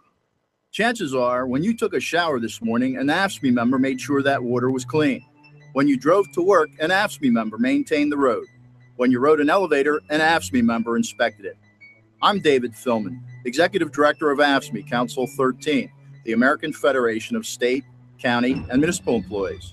AFSCME members enforce regulations, keep prisoners behind bars, take care of patients, protect the environment, and more. The work isn't glamorous, the salaries aren't high, but AFSCME members serve the public in every aspect of our daily lives. Chances are, you'll never see that AFSCME member working in a sewage plant, diving underwater to repair a bridge, or answering a 911 call. But aren't you glad they do? For more information, visit AFSCME13.org. We are AFSCME. We make Pennsylvania happy! Workers in the late 1930s began exerting their recently guaranteed right to organize and join unions. Millions of workers flocked to join the labor organization of their choosing to collectively bargain for better wages, hours, and working conditions. Factory, mill, and mine owners, not eager to embrace the changes, fought vehemently to deny workers their rights. As company tactics grew more heavy-handed and brutal, the workers' organizing methods changed. Sit-down strikes became a way for workers to demand their rights and to force management to listen. With a wave of a handkerchief, the tip of a hat, workers would shut down their machines, lay down their hammer, and sit down. Workers at the Hershey Chocolate Factory in Hershey, Pennsylvania, seeking to reduce the 60-hour-long work week, decided to form a union. Initially, an agreement was reached, but as the economy took a downturn, the company willfully violated the agreement by laying off the most senior workers, those who just happened to be the most ardent union supporters. The workers voted to strike the very next day. At 11 a.m. on April 2nd, 1937, a red handkerchief was waved and the workers began the first sit-down strike in Pennsylvania's history. The company reacted by forming the Loyal Workers Club. These strikebreakers consisted of hired thugs from New York City and local farmers, dairy producers, and shopkeepers who were dependent on the factory. On April 6, Hershey organized a loyalty parade. After hours of rallying speeches, the lathered-up Loyal Workers Club mob found pipes and clubs that had been manufactured at the Hershey planing mill. The angry mob headed to the Hershey factory to throw their strikers out. Songs of solidarity sung by the striking workers could be heard from inside the factory as the angry mob burst into the plant. Blocking the only exit, the Loyal Workers Club, loyal only to management and greed, began pummeling the workers as they tried to escape. The assault left numerous workers bloody and beaten, many unconscious. Within days, Hershey reopened and recognized a renamed version of the Loyal Workers Club. In May of 1938, the National Labor Relations Board ruled Hershey had violated the law and the company union was dissolved. Soon the workers joined the Bakery and Confectionery Workers Local 464, who have faithfully represented the workers ever since. This Rick Smith Show Labor History Moment was made possible by a grant from the Labor Education Center at IUP. For more information, visit www.therickshow.com.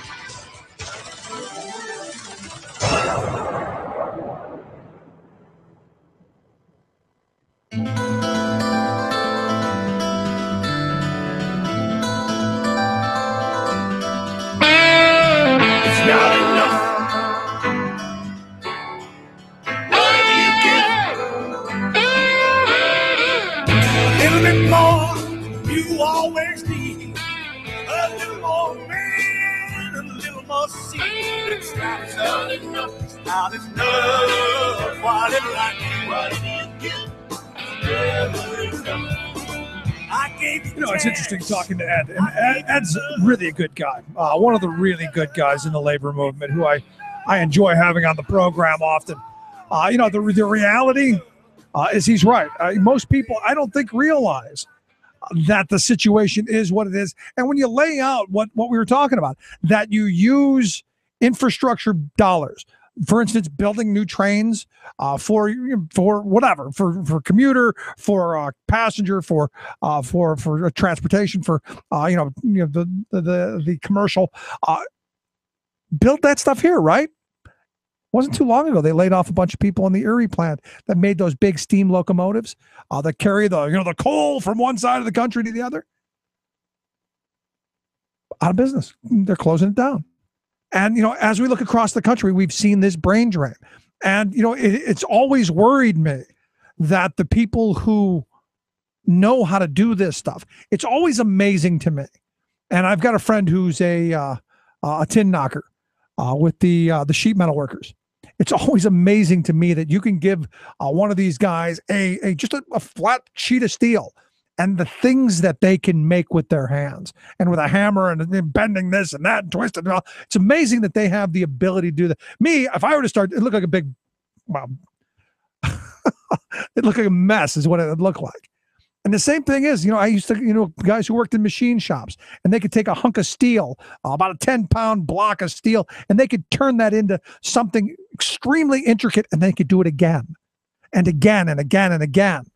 And they had that high level of skill. And I've said over the years, my fear has been that as we continue these trade policies and as we continue to send these jobs overseas and as we continue to allow these companies to go by the wayside, what we then end up with is an economy of people looking at each other without the skills to be able to do it. Because you're only one generation away from losing that skill. And I would argue a lot of our manufacturing skill is gone because those people moved on. Their kids aren't moving into that job. So you've lost it now. And the innovation that comes out of it, and I still remember to this day, talking to former Congressman Phil Hare, who used to come on the program all the time. He said he worked he worked for Hart Marks, the suit maker, in the clothing factory. And it was somebody in that factory who came up with the idea to use the machine that did this real intricate stitching kind of stuff to put the microchips into stuff. It was the same basic machine, same concept, only a lot more intricate. And this guy, just because one day he's working on the line, sewing clothes, next day he's designed this machine that revolutionizes the way the semiconductors and things are put into devices. And that's because he had that job, and that job was there all the time. And he's thinking, hey, how can I do this differently? What could this better be used for?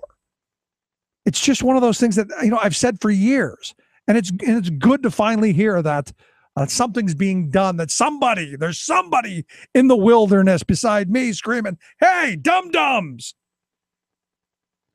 If we're going to use it here, why not build it here? If we're going to have a bridge here, why not get the steel and the cement and all that stuff from here?" Just a thought. According to the report from the group that he was talking about, Jobs for America, jobstomoveamerica.org, about 53,000 jobs could be created if the plan that they're talking about $4.4 billion worth of investment were to come through. About 53,000 good-paying, family-sustaining jobs. Good things. Good, smart stuff. Quick break. Right back. Stick around.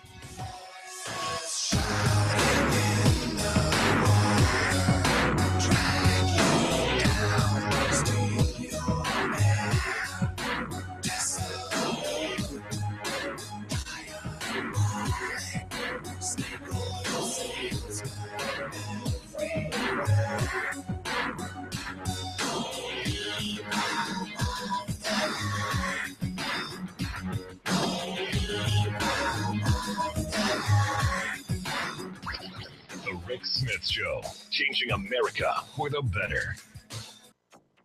China's first ever pledge to cap emissions as Green News reports special Climate Week coverage continues. We're not getting anywhere near tackling this problem. Environmental experts say we're just not doing enough. The thing is, we don't have to choose between a healthy environment and a healthy economy. Administration officials make the economic case for climate action. And so we're now the largest private owner of a solar farm in the nation, maybe in the world. And corporate titans step up to the challenge. All of that stepping up and more straight ahead. From BradBlog.com, I'm Brad Friedman. And I'm Desi Doyen. Stand by for 6 minutes of independent green news, politics, analysis, and snarky comment. It's not about affecting the global temperature and climate change. There's public comments out there that question has been asked and answered saying no. You should look at the scientific literature rather than the public comments. With all due respect, Representative Bouchon, I suggest you get the Journal of Applied Meteorology and Climatology as opposed to the YouTube comment feed of Obama Lies 1776. This is your Green News Report. I didn't know we'd be talking to an actual scientist.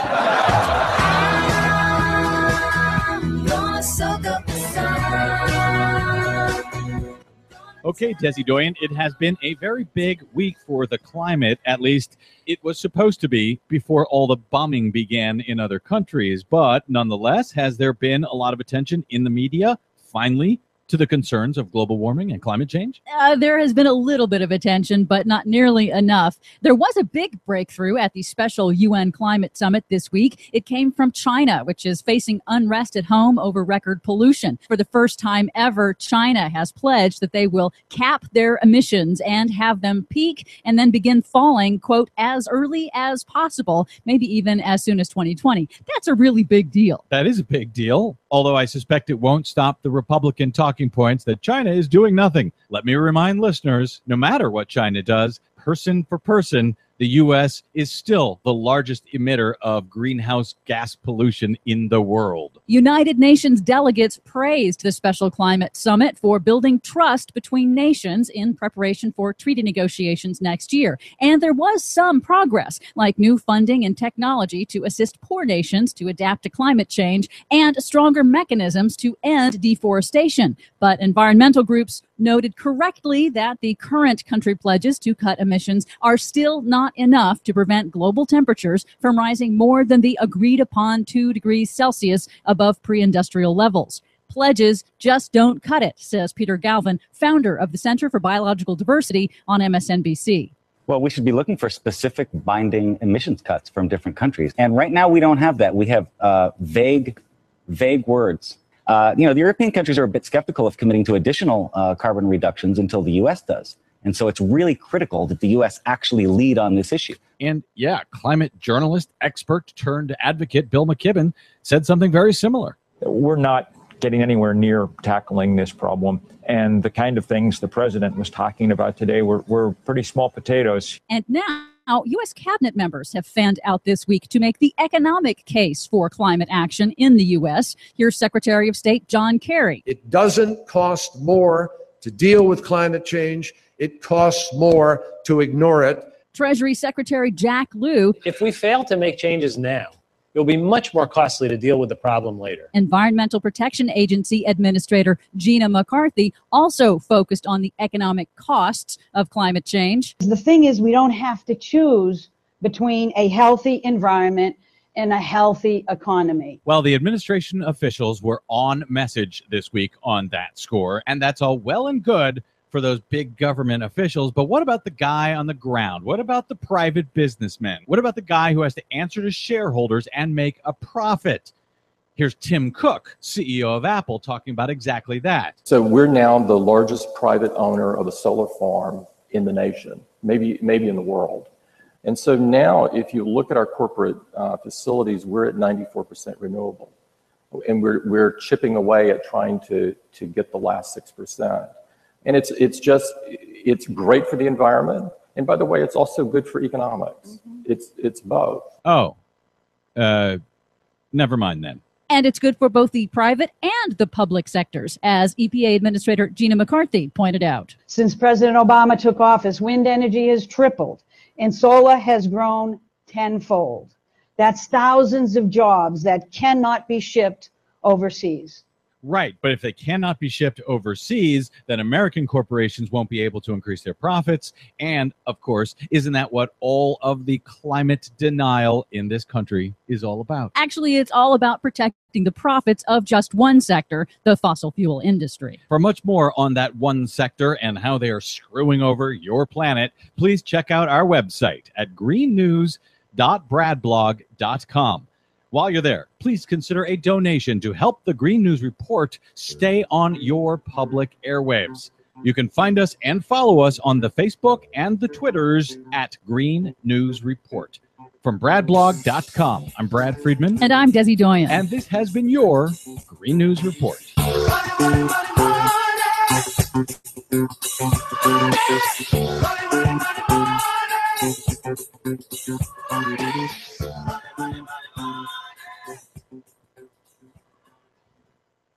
Thank you. The National Labor Relations Act was a New Deal initiative which helped save American capitalism by creating a process which would protect the rights of employees and employers. This was before NAFTA, GATT, and the WTO, which tore legal rights for workers apart, moved millions of jobs out of the U.S. Yes, we stand for the workers at Boeing in Washington State, but we also stand for the workers at Boeing in South Carolina, because they will have no recourse if Boeing wants to move jobs to China. You can't say you want to create jobs here at home while destroying the rights of workers to organize, the right to collective bargaining. These are basic rights in a democratic society. You can't say you want to protect American jobs and not protect American workers. Take away workers' rights to free speech, take away workers' right to due process, and you create a new class of slave laborers here in the United States who are helpless to stop the movement of jobs out of America.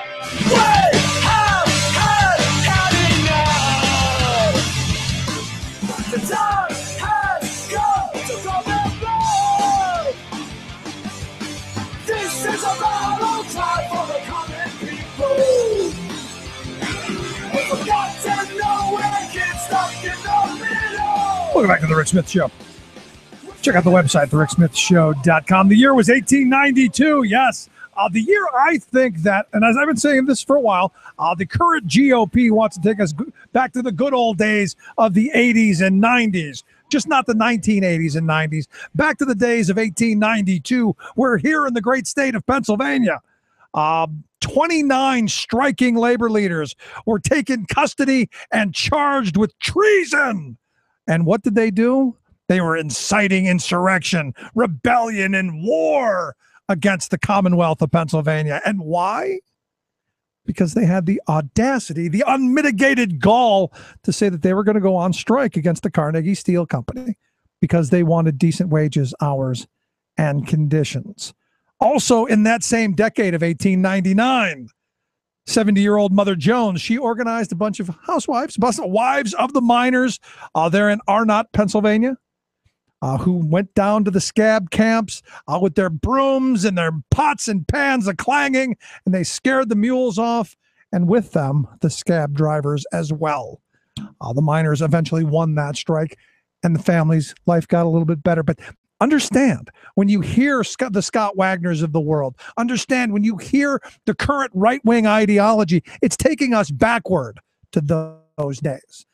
Anyway, here to talk a little bit about today's my rant. I got to be honest, this is just like gifts of gold from Senator Scott Wagner, the Tea Party guy there, with his letter to Senate Majority Leader Dominic Pileggi. I've asked Abe Amoros, our good friend from the Laborers International Union. Abe, thanks for taking time for us. You're welcome, Rick. Thanks for having me. I really enjoyed your intro there. In terms of comparing the 1890s to the 1990s. That was great. But the sad reality, Abe, is this is what the Scott Wagners of the world want. When he comes out with this public tantrum, and in a second I'll get your thought, but when he comes out with this public tantrum saying that my main priority is taking us back to the 1890s and no one's listening, I'm grateful nobody's listening to this crackpot. That's absolutely right, Rick. Listen, the Senate Republicans, like them, dislike them, being different to them, these guys are reasonable people. They're not out to hurt working folks, at least not overtly. I'm not saying that they're going to advocate for us on a daily basis, but the truth of the matter is their track record indicates that they have not forwarded any negative legislation that would have impacted us in an adverse fashion. Senator Wagner, on the other hand, is an ideologue. In fact, he is so far right that even his local chamber of commerce in York County wants absolutely nothing to do with him. I mean, that's pretty darn bad, Rick, when your own local chamber of commerce disavows you as a Republican elected official, not just a House member, but as a member of the state Senate as well. And that letter that he wrote today was just absolutely awful, or the one that was unveiled today was absolutely awful. I mean, I would not dream of addressing my leader if I were an elected official in that condescending fashion. And of course, Senator Pileggi was smart enough not to comment on it publicly, but internally, I'm certain that Senator Wagner is going to get the cold shoulder from just about everybody in that Senate. But what this shows to me, and maybe you've got a different take on it, is that this guy's a bully who's used to strong-arming his way into whatever he wants. And when the majority leader doesn't come begging for his opinion on something, he feels slighted. So like any bully, he lashes out. You think, am I on the right path here? Yeah, Rick, that's the perfect word to describe Senator Wagner. And, you know, you and I had this discussion before where he has actually used local municipalities to send threatening letters to people who have not paid their garbage bill. That's the definition of a bully, using someone else to do your dirty work for you. That's what he is. And if he doesn't get his way, he throws a tantrum. So he's a bully and a baby at the same time, which is absolutely mind-boggling to me and has no place in the public arena, especially today when we're trying to get so many things done. And what does this guy want? He stands for right to work. He stands for paycheck destruction. He stands for cutting wages. I mean, if it were up to him, this guy would have people working for $10 an hour without any health benefits, no pension plan, and everybody working for him for peanuts. I mean, this is what he wants in his ideal world. And it's just mind-boggling to me as how a freshman could have that much gumption to stand up to the leadership like that, and really just disrespect the entire body. Because in my opinion, he's disrespected not just the Senate Republicans, but the Senate Democrats as well in terms of writing a letter like that. And of course, if you don't agree with him, boy, you are on his hit list immediately. Right. And you know, the other list that sounds like hit, right? Because this guy has money. Oh, of course he does. And we gave it to him. Exactly. He is scary. Anybody who could take $250,000 out of his own pocket to mount a successful write-in campaign, that's a scary person, Rick. That's a scary guy. But do you think he's part of this, you know, to kind of take this back to what you're talking about, do you think he's part of this really extreme, and I'm not even going to say really right wing, but just this extreme anti-government type of faction that, you know, they don't believe in institution, they don't believe in process. It's I want everything my way and I want it now. And what caught my attention is in his letter, he wrote something that I don't think many people picked up on, but he wrote to the majority leader saying, your job has been to work with other members of the Senate to facilitate important legislation to benefit all Pennsylvanians. Well, I don't know that right to work or paycheck destruction or any of the other things that he's advocated for benefits many Pennsylvanians, let alone all Pennsylvanians. I know that doesn't benefit me, and I would consider myself part of the all. That's right, Rick. He does not see the big picture. He doesn't want to see the big picture. It's either his way or no way at all. And that is not a good trait as an elected official. There's absolutely no room for compromise in Senator Scott Wagner's mind. And that's a dangerous thing to have as an elected official. And I hope that the people of York see the mistake that they made in 4 years and get rid of this guy. I mean, they can put a moderate Republican down there because I'm fully aware, Rick, that the Democratic Party has an uphill battle in York, and they do a really good job in getting their message out, but it's just a question of numbers. So I'm hoping that the next time around that they do have a strong Democrat, but at the same time, if they can't muster a strong Democrat, they have a moderate Republican who is not going to be so combative and just so bombastic. I mean, this is a guy that screams for attention the minute he walks into a room. And after he called unions out as Hitler-esque and akin to Vladimir Putin, this guy shows up at a reception, right, for the building trades. I mean, how do you show your face at an event with union members standing around after you make these incendiary comments? So, you know, it's all about him. You know, forget the little guy, forget the person who elected you, forget working people. It's all about him in his mind. He has a constant reel going through his head. It's a movie that's constantly playing, and he's the star. And that is just dangerous. Yeah. That's dangerous for everybody. The worst part of narcissism right there. That's right, Rick. It's an insult, no doubt. No doubt about it. So I look at the York area then, because, you know, York has been on this program an awful lot as of late, with the whole pushing of the York City School District to potentially being a privatized charter school, for-profit charter school district. And I look at this guy who I know sees himself as in that Mitt Romney-esque frame of one of the job creators. He believes he's a job creator. And then I look at someone like Tom Wolf, and they could not be more different in my view. Exactly. That's exactly right. And if you were to survey the workers in both companies, I have a feeling that Tom Wolf's workers are a lot happier working where they're at than Senator Wagner's company. I'll tell you, There's a reason why people don't leave the Wolf organization and his company. I mean, they're happy. He takes really good care of them. He has profit sharing. I mean, they get basically a bonus at the end of the year. I mean, it's a nice thing to have around the holidays, obviously, and he genuinely cares about them. I mean, there's a big difference there, and that's what unions stand for also, is caring for your employees, making sure that they have a decent, livable wage with health care, with pension opportunities. I mean, there's nothing wrong with that. And yet that has become besmirched in our society. People get angry with it, and these blowhards like Senator Wagner have had the pulpit for so long and just spewing all this hatred and all this acid that drips from their mouths. And we have not been successful in countering it as well as we could. So we need to do a better job. And so, listening to your program gets me fired up because, I mean, this is exactly what we should be doing more of, Rick, and not less of it. And daggone the apologists who don't feel strongly that we should be talking about this on a daily basis. We ought to be fighting that vitriol, and we ought to be fighting and then speaking out against those Senator Wagners because they do exist in Harrisburg, and it's getting worse, Rick. It's not getting any better. It's getting worse. When a guy like this has the gall, has the nerve to write a letter like that to his leader, who is, by all accounts, a moderate Republican. Again, I'm not saying he's our hero. I'm not saying he leads a charge for working people, but he's not out there trying to hurt the little guy either. It just goes to show how ridiculous this has gotten. And to your comment, to your point, this guy is right of right. I mean, the word you use is extreme, which is absolutely dead on.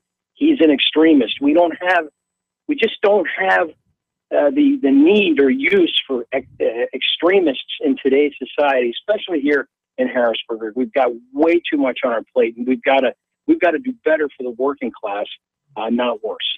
So let me ask you a last line of questioning then, because I'm looking at this and I'm on this program, I've talked about right to work and the paycheck deception and how horrible these things would be for our Commonwealth and for families across our Commonwealth. Is this basically it's dead now? Because I can't imagine this kind of public tantrum being taken well by any in the Senate that would give him any type of victory whatsoever politically, because they can't look bad on a political vein. But are we looking at possibly this is now dead? Well, Rick, I'd like to say yes, but I can't, simply because this rant will get discussion going again. I understand the internal politics, how the majority leader is not going to allow anything that's going to be remotely useful to Senator Wagner coming out. But at the same time, you still have outside interests like the Koch brothers. And they're going to put a lot of money into both caucuses, meaning the Senate and the House, especially the Republican caucuses. So as much as I want to think that this is going to blow up that discussion, it's not. It's going to be a sidebar to the bigger issue there. So, I'm hearing that the House may not go back into sine die because the Senate has absolutely no appetite for it. But I've said it 100 times, Rick. I'll say it again. I get paid to be nervous when there's nothing to be nervous about. Right. I'm still nervous. I still wake up at 3 a.m. worrying about things like this because if Pennsylvania becomes a right-to-work state, you can just close the doors on the unions, and we are going to become absolutely obsolete. And that is the scariest thing that I can come up with, right now. I just can't think of a worse scenario for the people of Pennsylvania. So this is not over by a long stretch. This is fodder. This is a sidebar. The guy can be considered, a wacko with his views, but this issue has not gone away, and it won't go away. So we need to remain vigilant. We need to have everybody still talking about it. We need to have your listeners contacting their representatives and their senators and keeping an eye on this controversial legislation. Yeah, our esteemed senator wants to make us like Tennessee, and I'll finish off with the quote from Zach Wamp. And Abe, I appreciate you taking time for us. Thanks so much. But I'll finish off with the Zach Wamp quote, who at least he's honest. Volkswagen just invested in Tennessee, in a right-to-work state at a low cost with less health care. Why should we prop others up when other companies can compete in this marketplace? It's time to let these people learn the lesson the hard way. Suddenly I see, this is what I want to be. Suddenly I see, why the hell it means so much to me.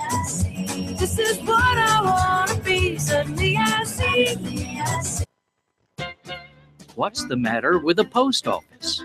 The U.S. Postal Service, I mean, the corporate hierarchy that runs this enormously popular public institution.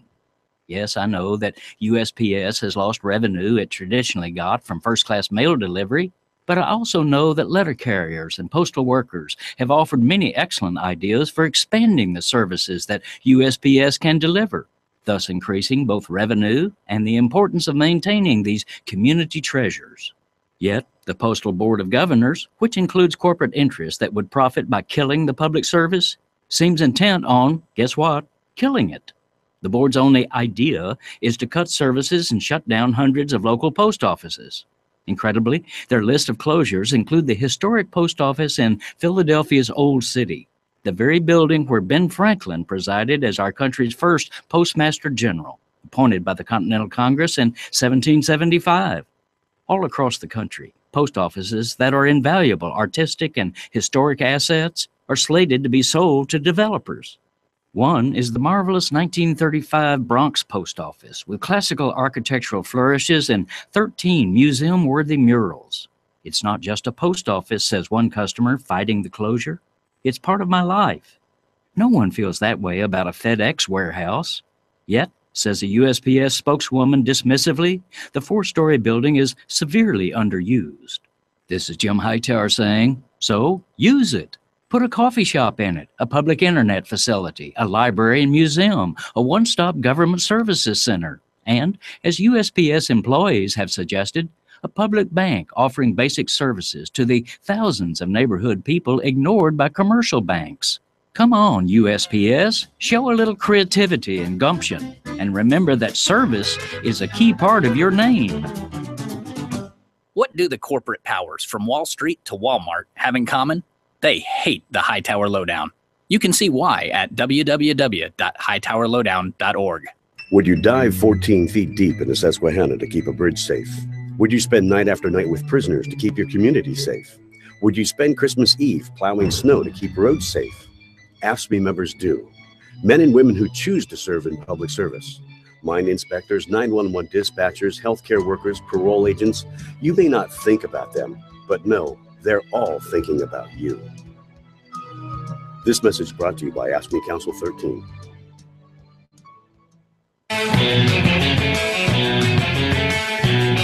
We're sorry, but you're no longer needed, or wanted, or even cared about here. Machines can do a better job than you. This is what you get for asking questions. The unions agree sacrifices must be made. Computers never go on strike. Save the working man. Blame it on Japan. Strike will have to do cheaper. Just to feel completely slow. You even feel now obsolete. Welcome back to The Rick Smith Show. Check out the website, thericksmithshow.com.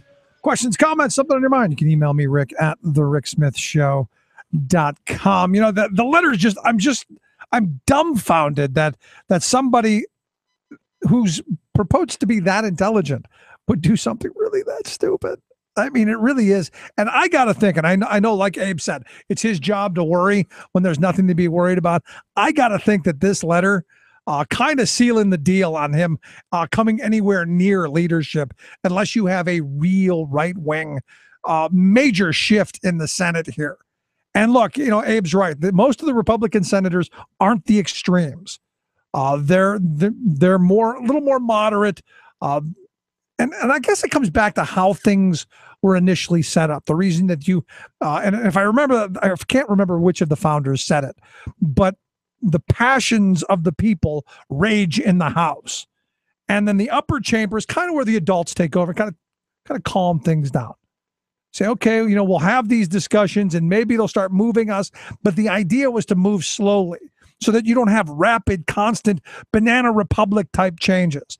And that's what the Scott Wagners of the world, that's what they want, which is why I do believe in order for you to be in the Senate, you should have to spend a little time in the House to go through those rages of the moment so that you see you understand the workings. When you go in and when you think you know everything, and it doesn't work the way that you're used to, this is what you get. You get this kind of bullying and this kind of lashing out.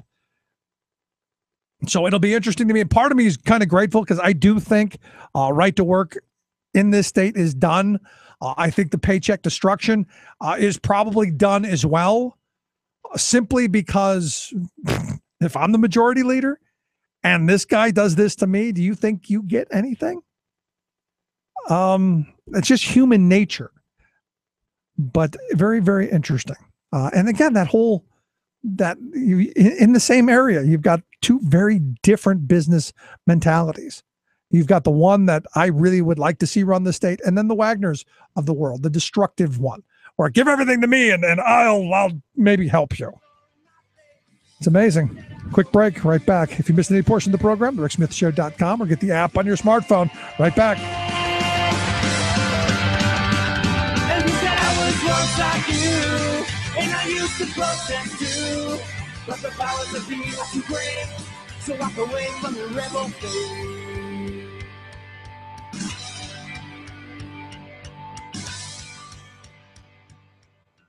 You're listening to The Rick Smith Show. For more information, go to thericksmithshow.com. If you've missed any portion of the program, you can download the podcast at thericksmithshow.com.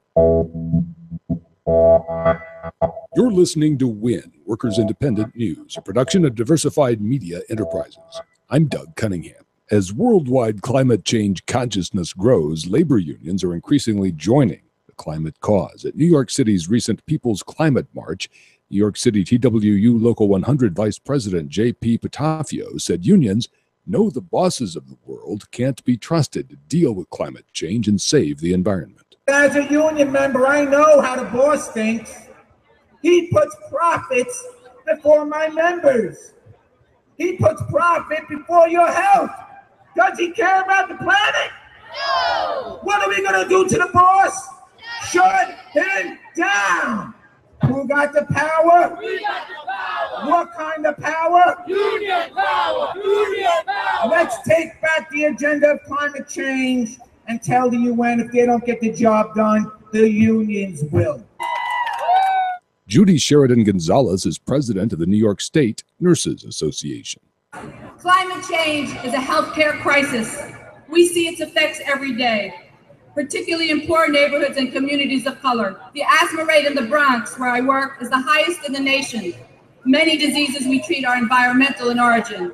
Nurses are part of a broader movement, not only to heal our patients, but to rescue our world. It's high time for labor to take on this battle. After all, the same forces that exploit us on the job engage in hydrofracking, build hazardous pipelines, destroy forests, and belch greenhouse gases into our atmosphere. It's our for-profit, market-based system that will inevitably lead to destruction of our planet. We need a system change to deal with climate change. System change for climate change. Fast Food Workers Fight for 15 movement and the movement nationally to raise the minimum wage is resonating with voters around the country. The movement notes that even some Republicans in red states realize that big blocks of voters support raising the minimum wage. The Los Angeles City Council recently voted to raise hotel worker minimum wages to $15.37 an hour, indexed to inflation. San Francisco voters will see a $15 minimum wage issue on the ballot there in November. Seattle's City Council has also voted for a citywide $15 an hour minimum wage, but it is under legal challenge from business groups. Minimum wage questions are also on the ballot this year in Alaska, Arkansas, Illinois, and Nebraska. Workers Independent News is brought to you with support from union-owned and represented Bank of Labor, member FDIC, equal opportunity lender, doing whatever it takes to meet your business lending needs for new construction, remodeling, or building training facilities. Online at bankoflabor.com. You've been listening to WIN, Workers Independent News. For more information, visit laborradio.org. Remembering that united we bargain, divided we bang.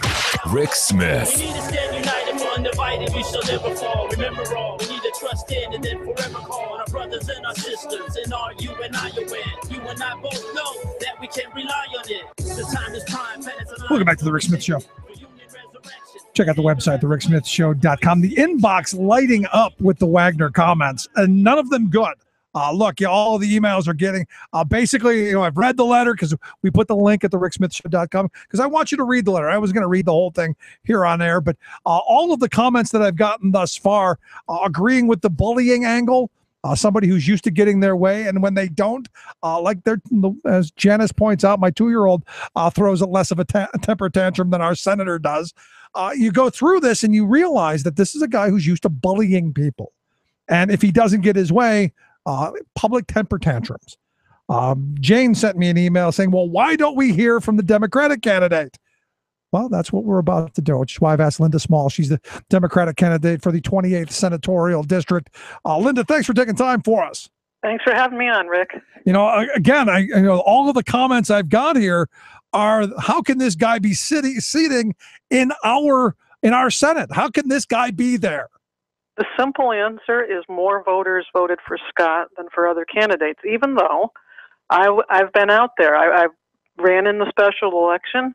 I'm running now, and the question, why haven't we heard from the Democratic candidate, can be answered in a couple different ways. One, I don't control the media. I do push back, and to the credit of the newspapers down here, they have covered some of that. So it's partly where you're looking, it's partly money, and it's partly, I've got to say that I've met Abe Amorose a few times. He's a fine guy, but I think he's wrong in suggesting that Republicans should find a moderate Republican to run, because I'm running against Scott Wagner this November.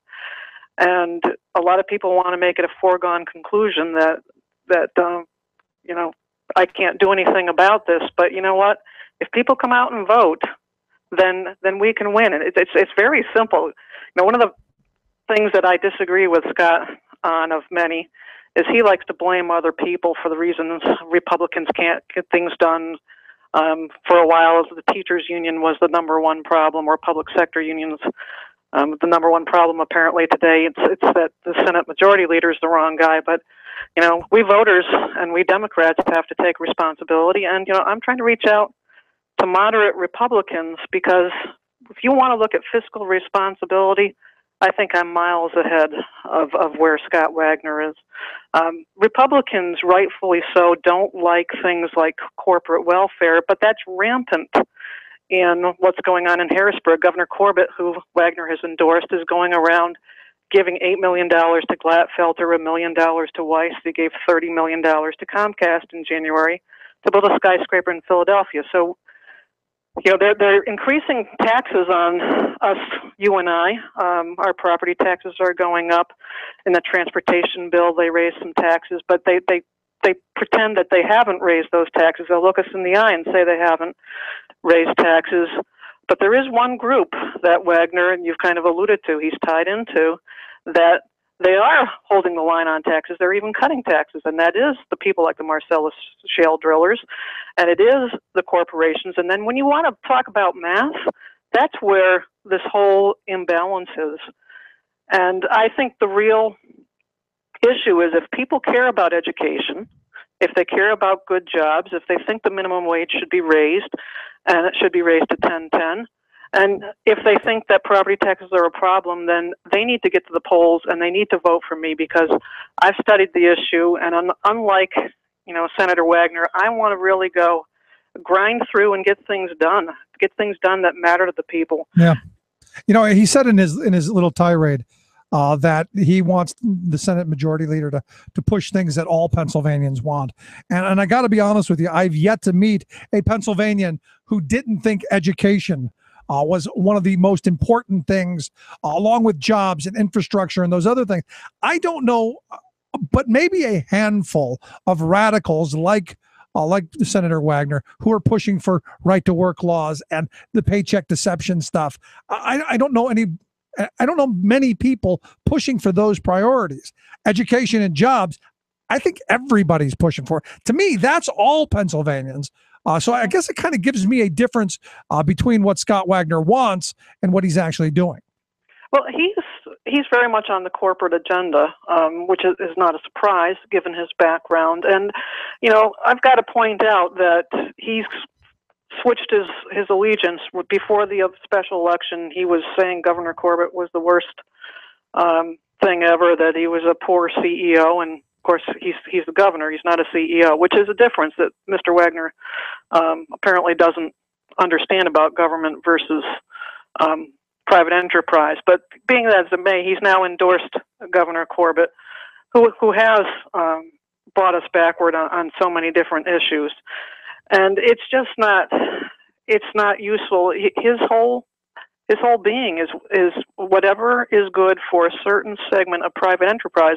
And once again, speaking to the average Pennsylvanian, if you're a small businessman, Scott Wagner and his version of what's good for the economy is not good for you, because how can you compete? Why supermarkets? We got $1 billion to expand a distribution center.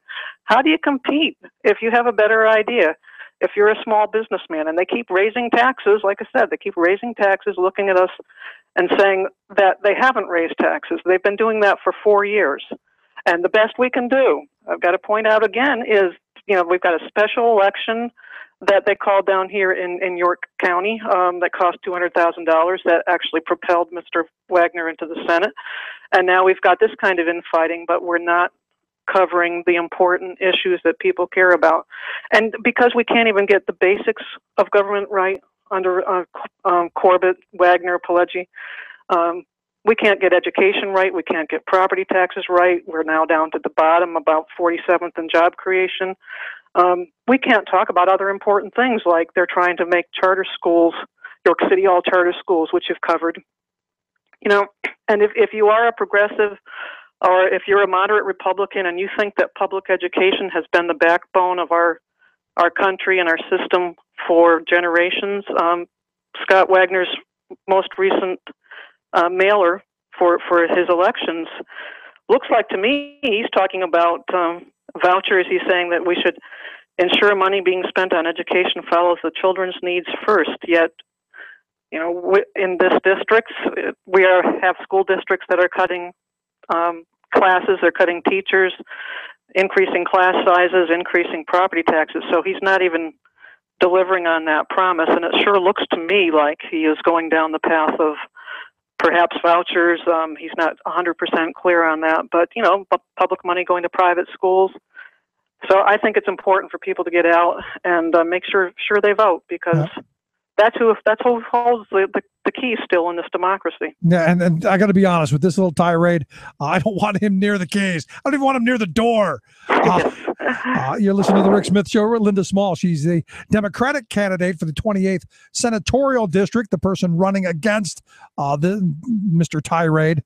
Her website, small4pasenate.com. We've got a link at the ricksmithshow.com. Just click on Linda Small's name. It'll take you right there. To me, these are very defining issues. So is there a debate coming up at some point where these very polar opposite positions can be highlighted?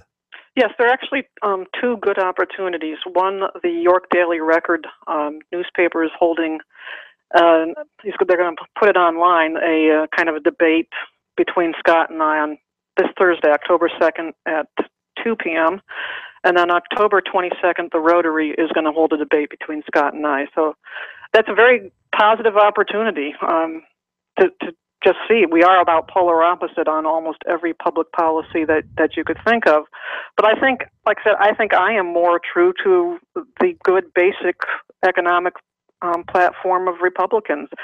Under Wagner and Corbett, public education is becoming an unfunded mandate because the state keeps cutting back on the amount of money they give for classroom education. 27,000 educators across the Commonwealth have either lost their jobs or not been replaced. So, as I said, it's just it's the wrong crazy. direction. It's the absolute wrong direction.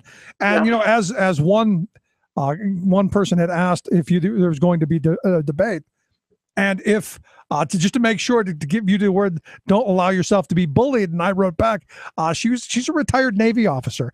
I don't think she's going to be bullied. Well, yeah, Navy enlisted, which, I make the distinction, others don't. But, I was a Master Chief Petty Officer when I retired.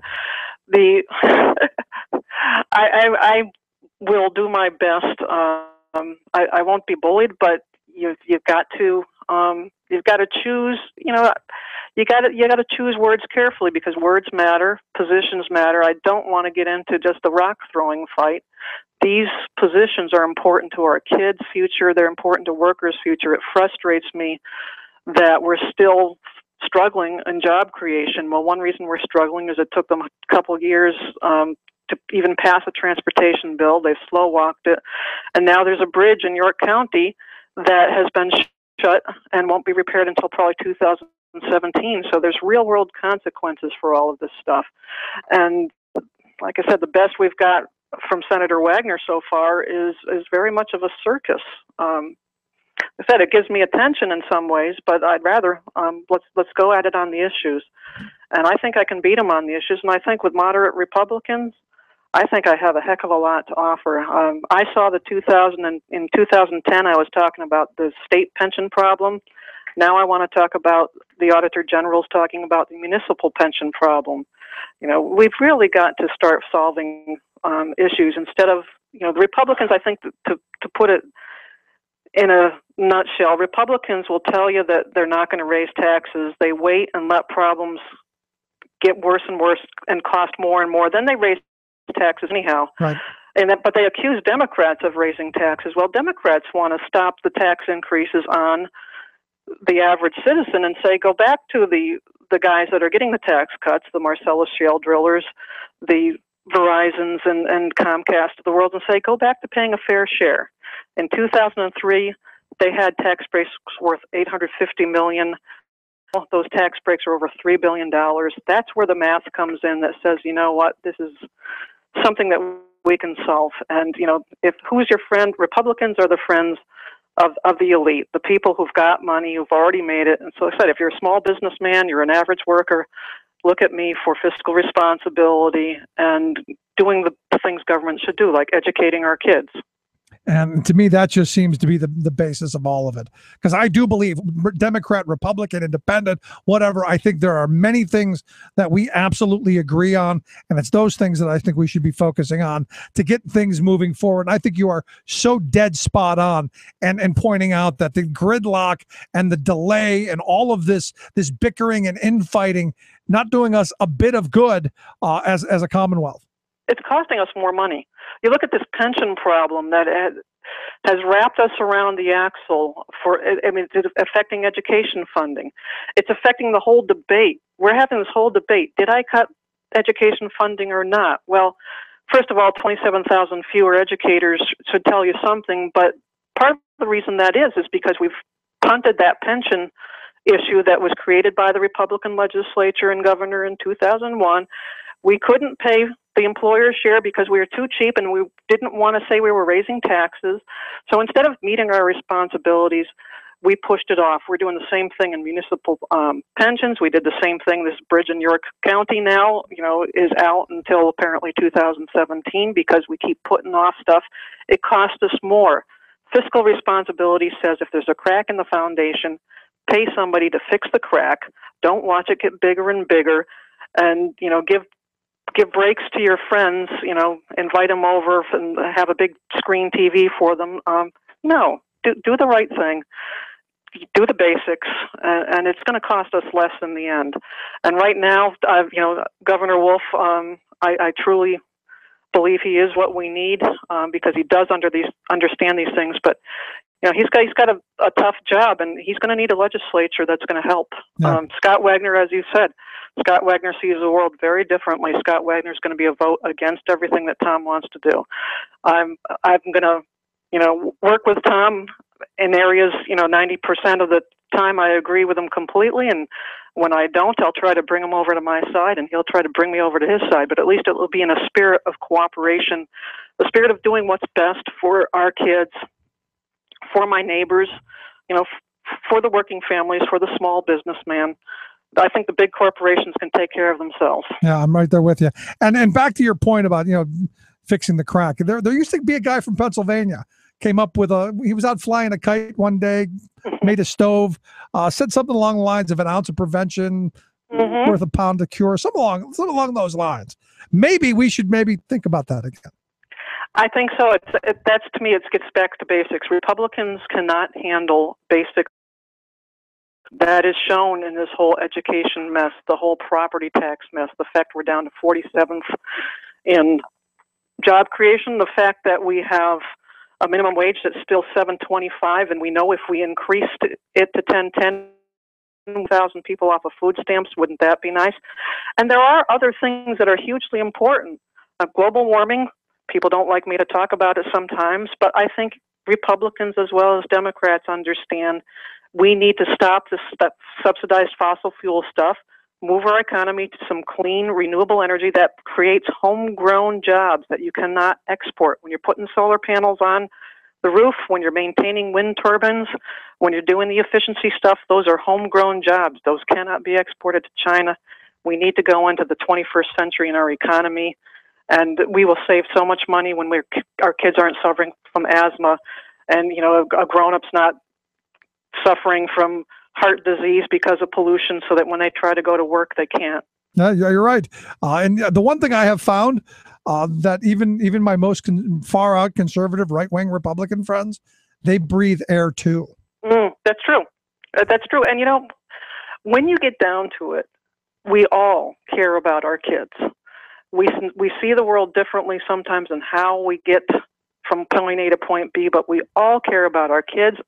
I think 99% of us care about a good public education and think that if you work hard, we should have a system that values your work, should values people and gives them the opportunity to compete. And once again, I think that's where Governor Tom Wolf is coming from. And Scott Wagner, I think, comes from a different place. He's endorsed Governor Corbett, who comes from a different place. And we really just need to get back on track. That's why November 4th, we got to get out and pull that lever. And I assume that you'd want him to pull it for you. Yeah, vote down ticket, for Pete's sakes. That's one of the problems we have is Democrats and Republicans both sometimes don't think about down ticket. But I think you've got a very strong choice. I've been at this long enough. You can see that I'm consistent in what I believe in, and I'm in it for the kids. I got a niece and nephew, and now I have a grandnephew. That's who I'm in it for. I want to be able to tell them at the end of my days that, I saw a problem, I did the best I could to fix it, and, I want to leave them a planet and a place that's better off than when I started on it. So, yes, November 4th, vote down ticket. And make sure you get out there. Vote early. I won't say vote often, but vote early. There you go. And if you want more information, small, the number 4, PASenate.com. We've got a link at thericksmithshow.com. Just click on Linda Small's name. It'll take you right there. Linda, thanks so much. I appreciate you taking time, and I'd love to talk to you again before the November, the big day in November. Thanks. We'll make a date of it. All righty. Let's take a quick break. Right back. Stick around. You're listening to The Rick Smith Show. We're working people. Come to talk. We gotta get organized. We gotta do it today. No more mindless confusion. No more disarray. We gotta get organized. You're listening to The Rick Smith Show. From United Nations headquarters in New York, this is your World in Tooth. I'm your host, Luke Vargas, with the Talk Radio News Service. We're keeping the focus on the United Nations today, where Israeli Prime Minister Benjamin Netanyahu addressed the General Assembly this morning. Netanyahu advanced several new arguments, including that Hamas and the Islamic State are one and the same. The same countries that now support confronting ISIS opposed Israel for confronting Hamas. They evidently don't understand that ISIS and Hamas are branches of the same poisonous tree. Earlier today, the UN's so-called Special Rapporteur for the human rights situation in the occupied Palestinian territories released a statement saying that Israeli forces used excessive force to confront Palestinian protesters earlier this summer. Makarim Wibi-Sano also said that the death of 1,500 Palestinians, including more than 500 children, raises serious questions about possible violations of international humanitarian law and human rights law. For his part, Netanyahu responded by saying Israel, quote, justly defended itself. The brave soldiers of the IDF, our young boys and girls, they upheld the highest moral values of any army in the world. Netanyahu also had harsh words for Iran, saying that President Hassan Rouhani had been engaged in, quote, a manipulative charm offensive, end quote, intended to lead to the end of economic sanctions and more political space to continue work on nuclear weapons. Responding to Iranian assertions that the country rejects terrorism, the prime minister offered the following. You know, to say that Iran doesn't practice terrorism is like saying Derek Jeter never played shortstop for the New York Yankees. For more global news headlines, visit talkradionews.com. Tales of American Political History with Clinton Porter Hackney. Teddy Roosevelt loved the sport of football, and while president, he made it what it is today with one simple suggestion. Roosevelt believed in the virtue of living a hardy, strenuous life, and football in the 1890s and early 1900s clearly fit that bill. He felt that football was a good training ground for military service. In a speech, he once said, "I believe in rough games and in rough, manly sports. I do not feel any particular sympathy for the person who gets battered about a good deal, so long as it is not fatal." But in fact, by the time of Roosevelt's presidency, high school and college football was fatal. It had become a brutal sport incorporating unrestricted violence, and the president's son, Teddy Roosevelt Jr., was a player on the Harvard football team. Even the brutish president admitted the problem. Join us again for some needed rules. This is Clinton Porter Hackney at cphackney.com. Chances are, when you took a shower this morning, an AFSCME member made sure that water was clean. When you drove to work, an AFSCME member maintained the road. When you rode an elevator, an AFSCME member inspected it. I'm David Philman, Executive Director of AFSCME Council 13, the American Federation of State, County, and Municipal Employees. AFSCME members enforce regulations, keep prisoners behind bars, take care of patients, protect the environment, and more.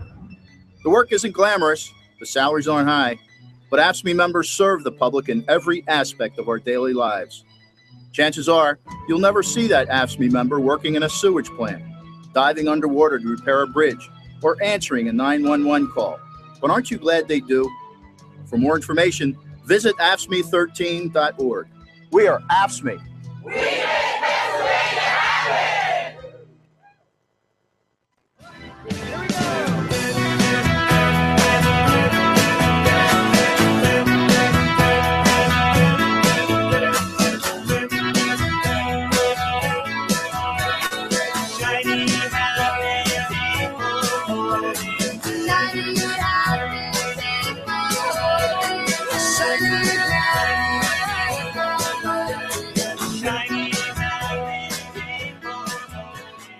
Welcome back to the Rick Smith Show. Check out the website, thericksmithshow.com. Questions, comments, something on your mind, you can email me, Rick at thericksmithshow.com. November 4th, big day. I mean, look, at the end of the day, if you're not happy what's going on in Harrisburg, wholesale change. I mean, real wholesale change. And starting with the likes of Scott Wagner. I mean, this is clearly a guy who does not respect the institution. Clearly. And maybe there are some out there who think, oh, he's just being a maverick. He's just going to stir stuff up. No, he's gridlocking things. Because understand human nature. Human nature is if you're going to call me out on the carpet and you're going to stick me in the back door, guess what? Just kind of a thought. And it only makes things that much worse. And that's the thing that is frustrating about all of this. When you have this kind of a bomb thrower who's just looking for attention, who has a personal agenda in all of this. Because I got to be honest with you, and stop and think about this in your real life. Is the paycheck destruction thing, and I'll explain what it is. What he wants is he wants to make it illegal. He wants to make it illegal for the public sector workers to bargain with the state, to have their dues collected by the state and given to their representatives. Which virtually, I can't tell you how many things are done in this fashion. In fact, it is so inexpensive because they say, well, it's costing the state millions of dollars. It's not costing the state. We don't even know what it's costing. Do you know why? As one senator told me, it would be more expensive for us to conduct the study to find out how much it costs than it actually costs. So being fiscally responsible, you go, we do it for hundreds of things, car payments and Aflac and you name it, all put money into different bank accounts. It's the same exact thing. Now, what it is from Senator Wagner's point of view, is it's union busting. It's how can we make workers who are fortunate enough in this economy still to be members of unions to be able to fund themselves. Because look, what they want is they want a desperation class, even more desperate. And they want to make sure that those nasty, evil union workers don't have the voice to negotiate against them. Because I guarantee you, if the place that Scott Wagner was the CEO of, if they had a union there, if those workers did, I know they'd be making more money than they're making now. I know they'd have better conditions than they're having now. Because I've talked to a couple of them, and the people have sworn me, please don't use my name. And I never would. Never. Because I understand. I understand that kind of fear.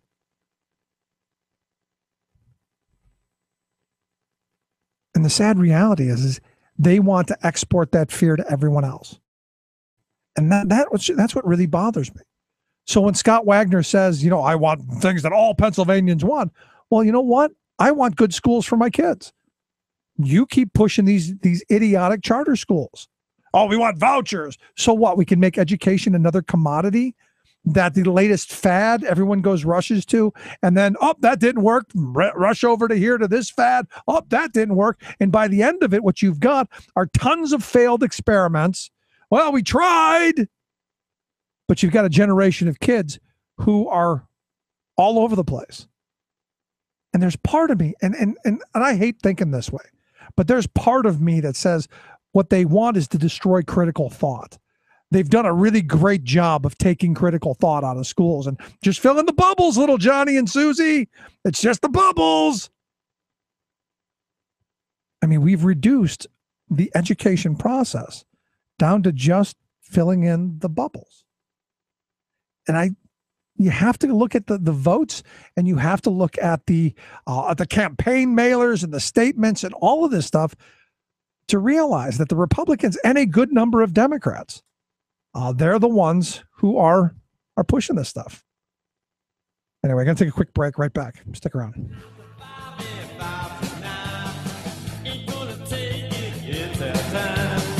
We want the world and we want it now. We're going to take it anyhow. We want the airway.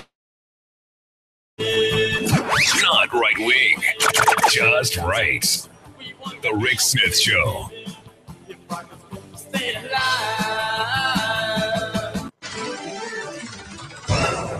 Workers in the late 1930s began exerting their recently guaranteed right to organize and join unions. Millions of workers flocked to join the labor organization of their choosing to collectively bargain for better wages, hours, and working conditions. Factory, mill, and mine owners, not eager to embrace the changes, fought vehemently to deny workers their rights. As companies were heavy-handed and brutal, the workers' organizing methods changed. Sit-down strikes became a way for workers to demand their rights and to force management to listen. With a wave of a handkerchief, the tip of a hat, workers would shut down their machines, lay down their hammer, and sit down. Workers at the Hershey Chocolate Factory in Hershey, Pennsylvania, seeking to reduce the 60-hour-long work week, decided to form a union. Initially, an agreement was reached, but as the economy took a downturn, the company willfully violated the agreement by laying off the most senior workers, those who just happened to be the most ardent union supporters. The workers voted to strike the very next day. At 11 a.m. on April 2nd, 1937, a red handkerchief was waved and the workers began the first sit-down strike in Pennsylvania's history. The company reacted by forming the Loyal Workers Club. These strikebreakers consisted of hired thugs from New York City and local farmers, dairy producers, and shopkeepers who were dependent on the factory. On April 6, Hershey organized a loyalty parade. After hours of rallying speeches, the lathered-up Loyal Workers Club mob found pipes and clubs that had been manufactured at the Hershey Planing Mill. The angry mob headed to the Hershey factory to throw their strikers out. Songs of solidarity sung by striking workers could be heard from inside the factory as the angry mob burst into the plant. Blocking the only exit, the Loyal Workers Club, loyal only to management and greed, began pummeling the workers as they tried to escape. The assault left numerous workers bloody and beaten, many unconscious. Within days, Hershey reopened and recognized a renamed version of the Loyal Workers Club. In May of 1938, the National Labor Relations Board ruled Hershey had violated the law and the company union was dissolved. Soon the workers joined the Bakery and Confectionery Workers Local 464, who have faithfully represented the workers ever since. This Rick Smith Show Labor History Moment was made possible by a grant from the Labor Education Center at IUP. For more information, visit www.thericksmithshow.com.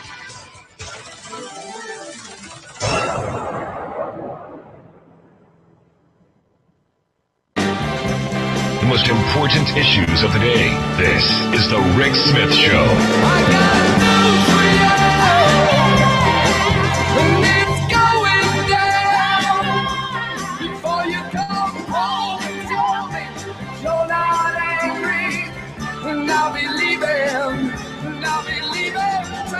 So yesterday's report, the U.S. Supreme Court, according to the report, and I'm going to the U.S. Supreme Court, okay, they decided that the early voting in Ohio could be cut back. As you may remember, we've talked about this in the past. Part of what John Husted, the Secretary of State there, and the Republicans wanted to do was to cut the early voting period to 28 days from 35. And the Republican legislature approved a bill, and Husted and all these are doing this stuff. Well, the Supreme Court weighed in and said, yeah, go ahead, knock yourself right out.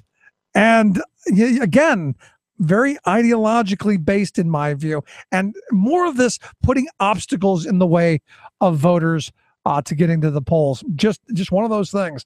Anyway, here to talk about this and whatever else is going on around the world and in Washington, D.C., Bob Ney, Talk Radio News Service. Bob, thanks for taking time for us. Thank you, Rick. And, as you know, this is my home state. And what amazes me the most, this year, the Democrat nominee for governor is he's in trouble. And everybody knows that in Ohio. Yet the Republicans, Rick, still moved. I guess they're looking down the road for the future. They're looking at 2016. But it just surprised me. Really, it did how the Supreme Court moved on this and said, that that they're going to validate the state law. But the lower court had found that the Ohio law cutting voting hours found unconstitutional and said it violated the Voting Rights Act. And it was 35 days and instead of 28 days. And then it had what they call the Golden Week. And there's an African-American initiative. They vote after church in the African-American community does, and they call it Souls to the Polls. And that was a big program. And also in these days now that have been eliminated by the U.S. Supreme Court, they could have the early voting. And again, that was called the Golden Week. So I think it's a blow for people that want to have more days. I mean, why on earth the legislature moved anyway to go, from 35 to 28? How do you justify that unless you just don't want certain people going to the polls? Yeah, well, and the thing that gets me is when you start talking about the souls and the polls thing. Isn't that the Republican mantra? I mean, aren't they the ones who are the churchgoers? Wouldn't that benefit them more? There's just part of me that thinks, I don't know. It's weird to me. Well, it is, and when we did the Help America Vote Act, which was myself and Congressman Steny Hoyer and Senator Dodd, and when we did that, we had trouble with our Ohio Secretary of State, Ken Blackwell. Oh, yeah. And we had trouble on that. And the whole idea was to make it easier to vote and harder to cheat. And then provisional voting, and they were rallying against that, which means you can't be turned away from the poll. So nobody's disenfranchised for any reason at all. And we had trouble with that. So it's just, Ohio is a, important state. They all are, but it's the state everybody kind of looks at the last few presidential elections. And so this really doesn't set a very good tone of trying to allow people to get to the polls a little bit earlier. Yeah. Good old J. Kenneth Blackwell, Mr. 80-pound paper. Yes. And then whenever anybody brings his name up, I immediately think to that they tried to throw out all those voter registrations because they weren't printed on 80-pound paper. Yes, and he was very upset. I actually brought the hearing to Ohio. We threatened to subpoena him. I did because he wouldn't come to D.C., and he was in D.C. that day. So we actually took the hearing to Ohio. He had to show up with Stephanie Tubbs Jones and Maxine Waters. Melinda McDonald went. And we felt that, we wanted to do that to see where he stood on the issue. So it was very contentious. But I don't know Yeah, the when did- motivation of the Supreme Court to act so fast on this. Yeah, and that's the other thing. The speed at which they decided they wanted this case and then acted on it is breakneck. But the thing is when did voting become this political football? I mean, I don't know. You know, it seems to me that all of the news stories that where the roadblocks are coming out are coming from your former party. Well, you know, we had trouble getting the Help America Vote Act, and then we finally convinced enough people that, look, you know, we need to restore confidence in the polls, and then it was a pretty balanced act, but we still had trouble, and everybody in the Missouri at that time tended to say, well, you know, we shouldn't do voter drives, we shouldn't do this, we shouldn't do that. Well, the idea is you do a voter drive, and whether it's WWE or hip hop, Get the Vote Out, or MTV, which we all participated in, right? And you do it, and then you try to get the voter. Don't try to manipulate who you're trying to get signed up as much as try to get the voter with your vision once you sign them up. It happens. Yeah. Yeah, I mean, that's amazing.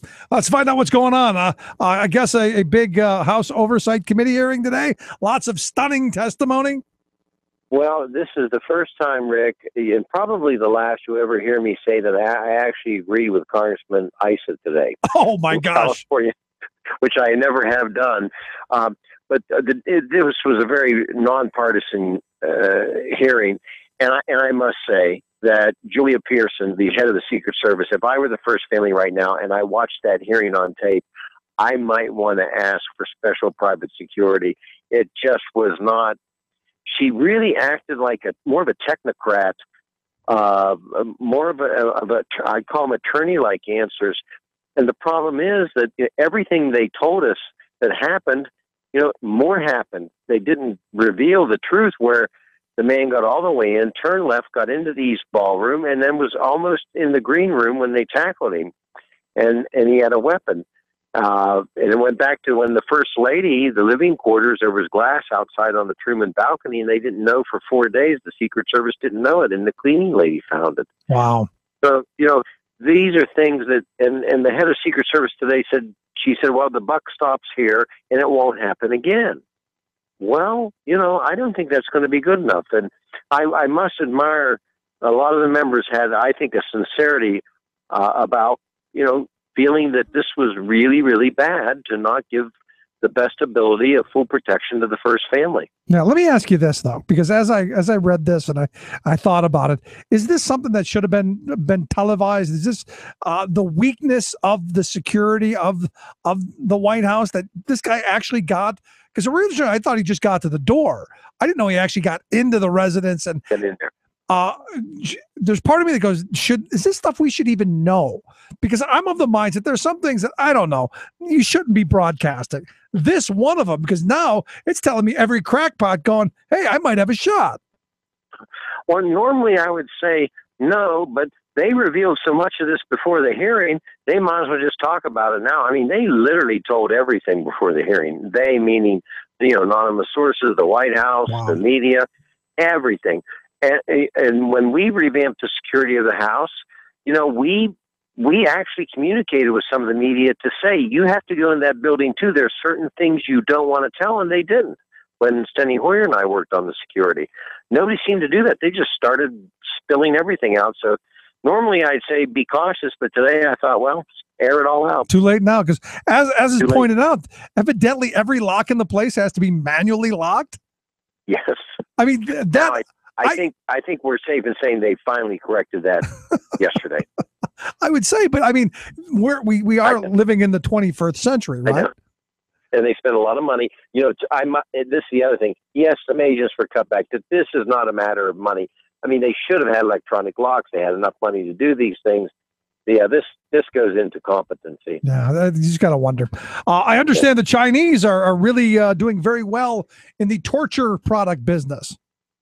Yeah, you know, this was a story I found out, and I didn't see it in, you know, anywhere in the mainstream reporting, but they have electric shock batons, weighted leg cuffs, restraint chairs, a lot of sickening devices is a quote, and they were manufactured by more than 130 Chinese companies. It's a flourishing torture trade. It's up 28 firms from 10 years ago. And Amnesty International and the Omega Research Foundation brought this story forth. They're selling to a ton of companies, East Africa, all over the place, and they are making about $100 million in annual trade of torture products. Wow. And that's just so you can keep your workers in line. Yes. Senegal, Madagascar, Egypt. And, maybe the Ferguson Police Department, who knows? Cheap shot. Sorry, that was wrong. And finally, no more paper, no more plastic. I remember when we used to have paper bags. Then they went to these. Are we going back to paper? Remember that. Well, I guess so. California's banned plastic. I'm in India, in Dharamsala, India, where the Dalai Lama lives, by the way, they banned plastic a year ago.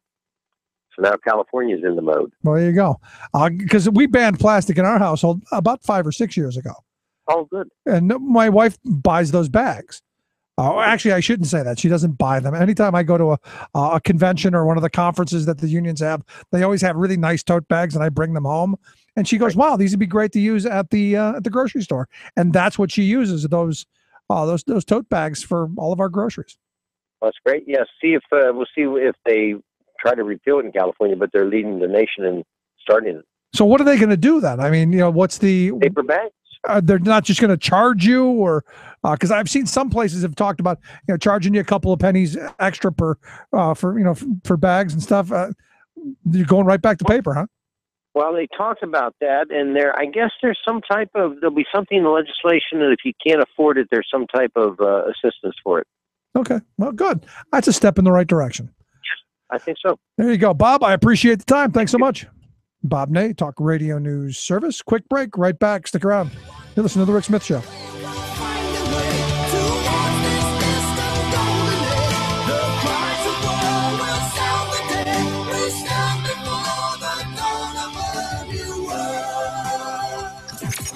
Radio of, for, and by we the working people. The Rick Smith Show. What's the matter with the post office? The U.S. Postal Service, I mean, the corporate hierarchy that runs this enormously popular public institution.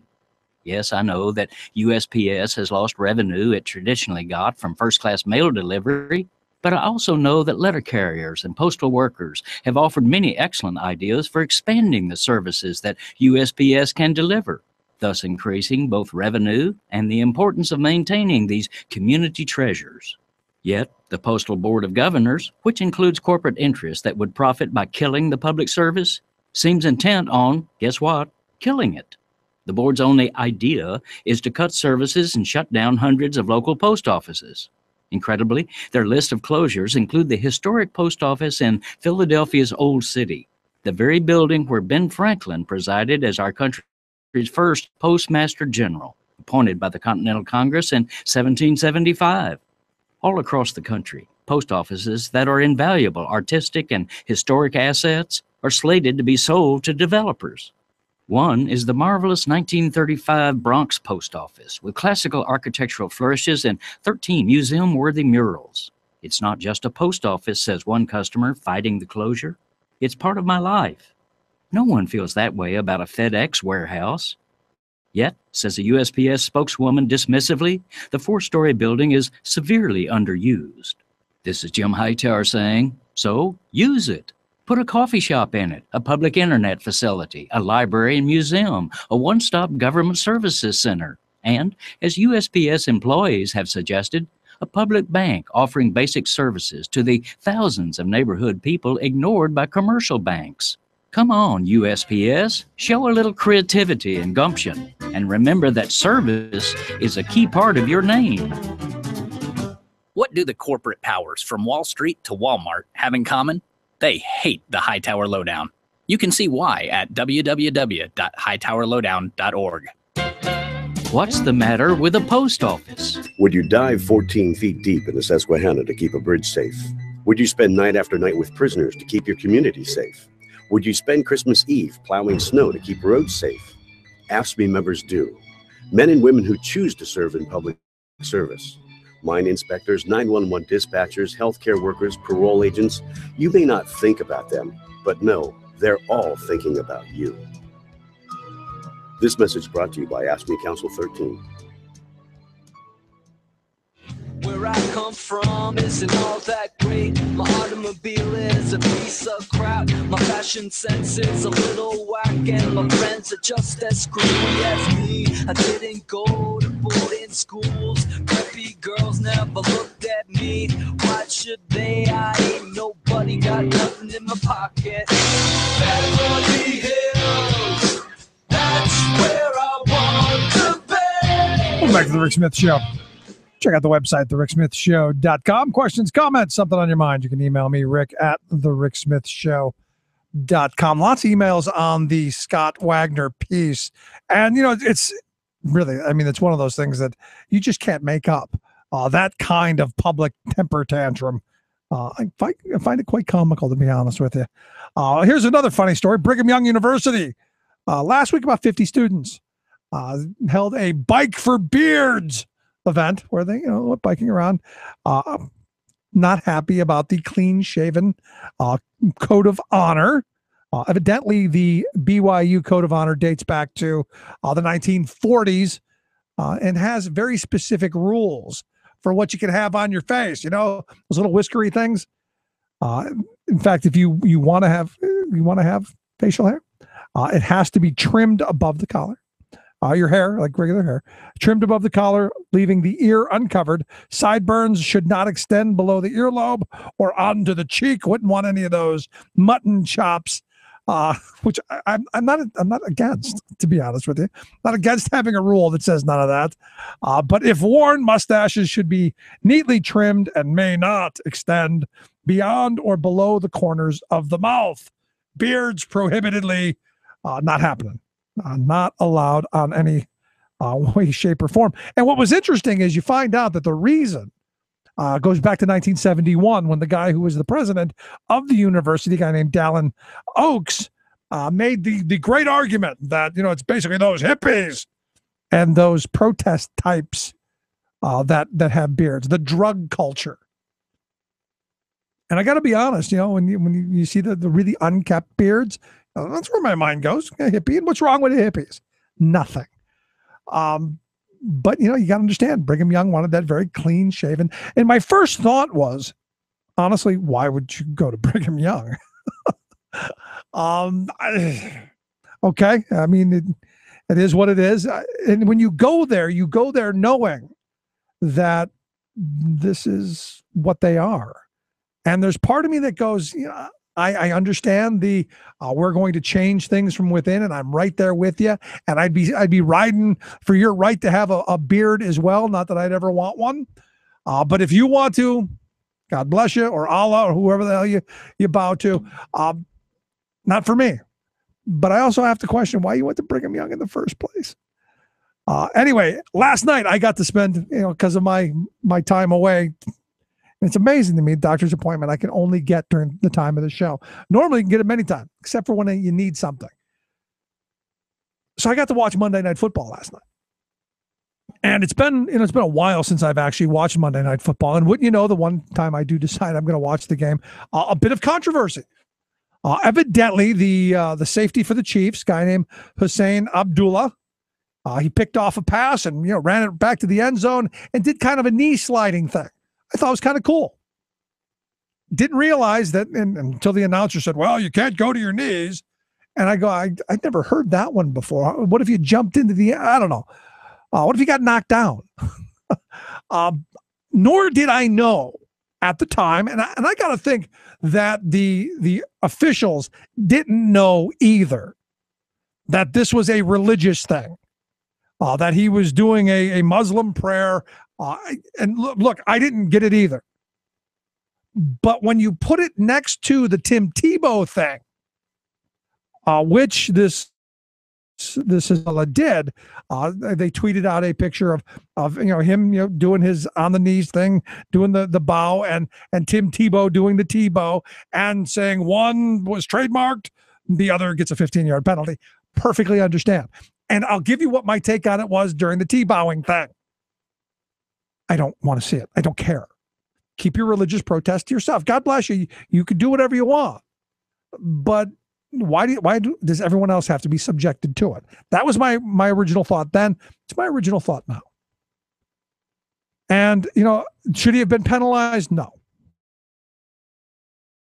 The celebration thing has gotten way out of hand. Let them celebrate however they want. When I was playing, if you scored a touchdown, you were coached. You don't spike the ball. We weren't allowed to do it. You hand the ball to the official. That was the game. But again, this is the middle 80s. Today, it's, they want it for the camera and people like the dances and whatever. I'm okay with that. But for the Muslim prayer thing, I would have the same reaction that I would have to the Tebowing thing. At the time, like I said, did I know? In fact, I didn't even know, and I guess this is just dumb of me, since his last name is Abdullah, did not know he was Muslim. Nor do I care. And to be honest, I have your faith, do what you want. I will try to respect can and when I know, but for the most part, I think we got to stop this division. We got to stop this. It's nuts. Just nuts. I don't think the the guy slid on his knees and actually didn't know what he was doing. But when you read about this guy, and I guess, he is, like Tebow, he is the Tebow of the other side. So if you're going to put one on a pedestal, you got to do the same with the other one. That's the other part of this. So if you're going to allow one, you got to allow the other. And, you find out that this guy actually took time off from football, skipped an entire season to go on a pilgrimage to Mecca during training camp, followed their rituals and all of that. And it's kind of like, okay, I give the guy credit for being a devout Muslim. Good for him. But I don't know. I'm not there with the let's have the religious celebrations during a football game. Just not getting it. Just like and doing the prayers and all that. All of those demonstrative acts. It didn't matter what it was. And when I played, there was no, you didn't have those kind of celebrations. You played the game. If you wanted to pray after the game, if you wanted to have your little thing, you did. In fact, they had that in the locker room afterwards. And we had a team preacher, pastor, or whatever come in, and it was all different folks who came in, and they would give the after game, the pregame and the after game, and that was that. And for people who wanted to do it, fine. People who didn't, you went about your day. And I think we need to start thinking back in those terms of, what? We just need to have a little more tolerance for each other. Just a thought, just quick, So I've made my peace on the I don't even know what to call that, to be honest. Abdallah bowing, could that be it? Can we trademark that? Maybe we'll start seeing some non-Muslims doing it. A couple of quick, interesting stories caught my attention. Evidently, you can't sell a product that promises weight loss if it doesn't work. Evidently, the Norman Thompson Outfitters Incorporated and War Coal America Incorporated promised consumers that their apparel wouldn't make women look fat.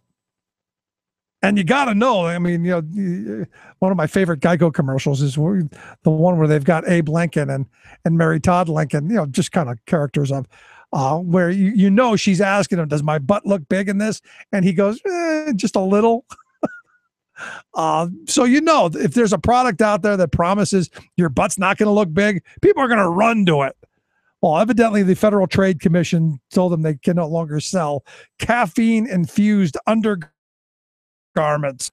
to make your bottoms look smaller. And customers will get about $1.5 million in refunds because the claims were false. And I got to wonder why you would, just a thought here, why you would want to put caffeine-laced anything near your private parts. Just a thought, and why you would think that would not make you gain weight. I don't know. Wishful thinking. I don't know. And finally, David Philip Ryan of Miami and Carlos Ordonez, 57, of New Milford, Connecticut, both indicted by a federal grand jury in Newark for attempting to sell firearms believed to have been owned by Saddam Hussein.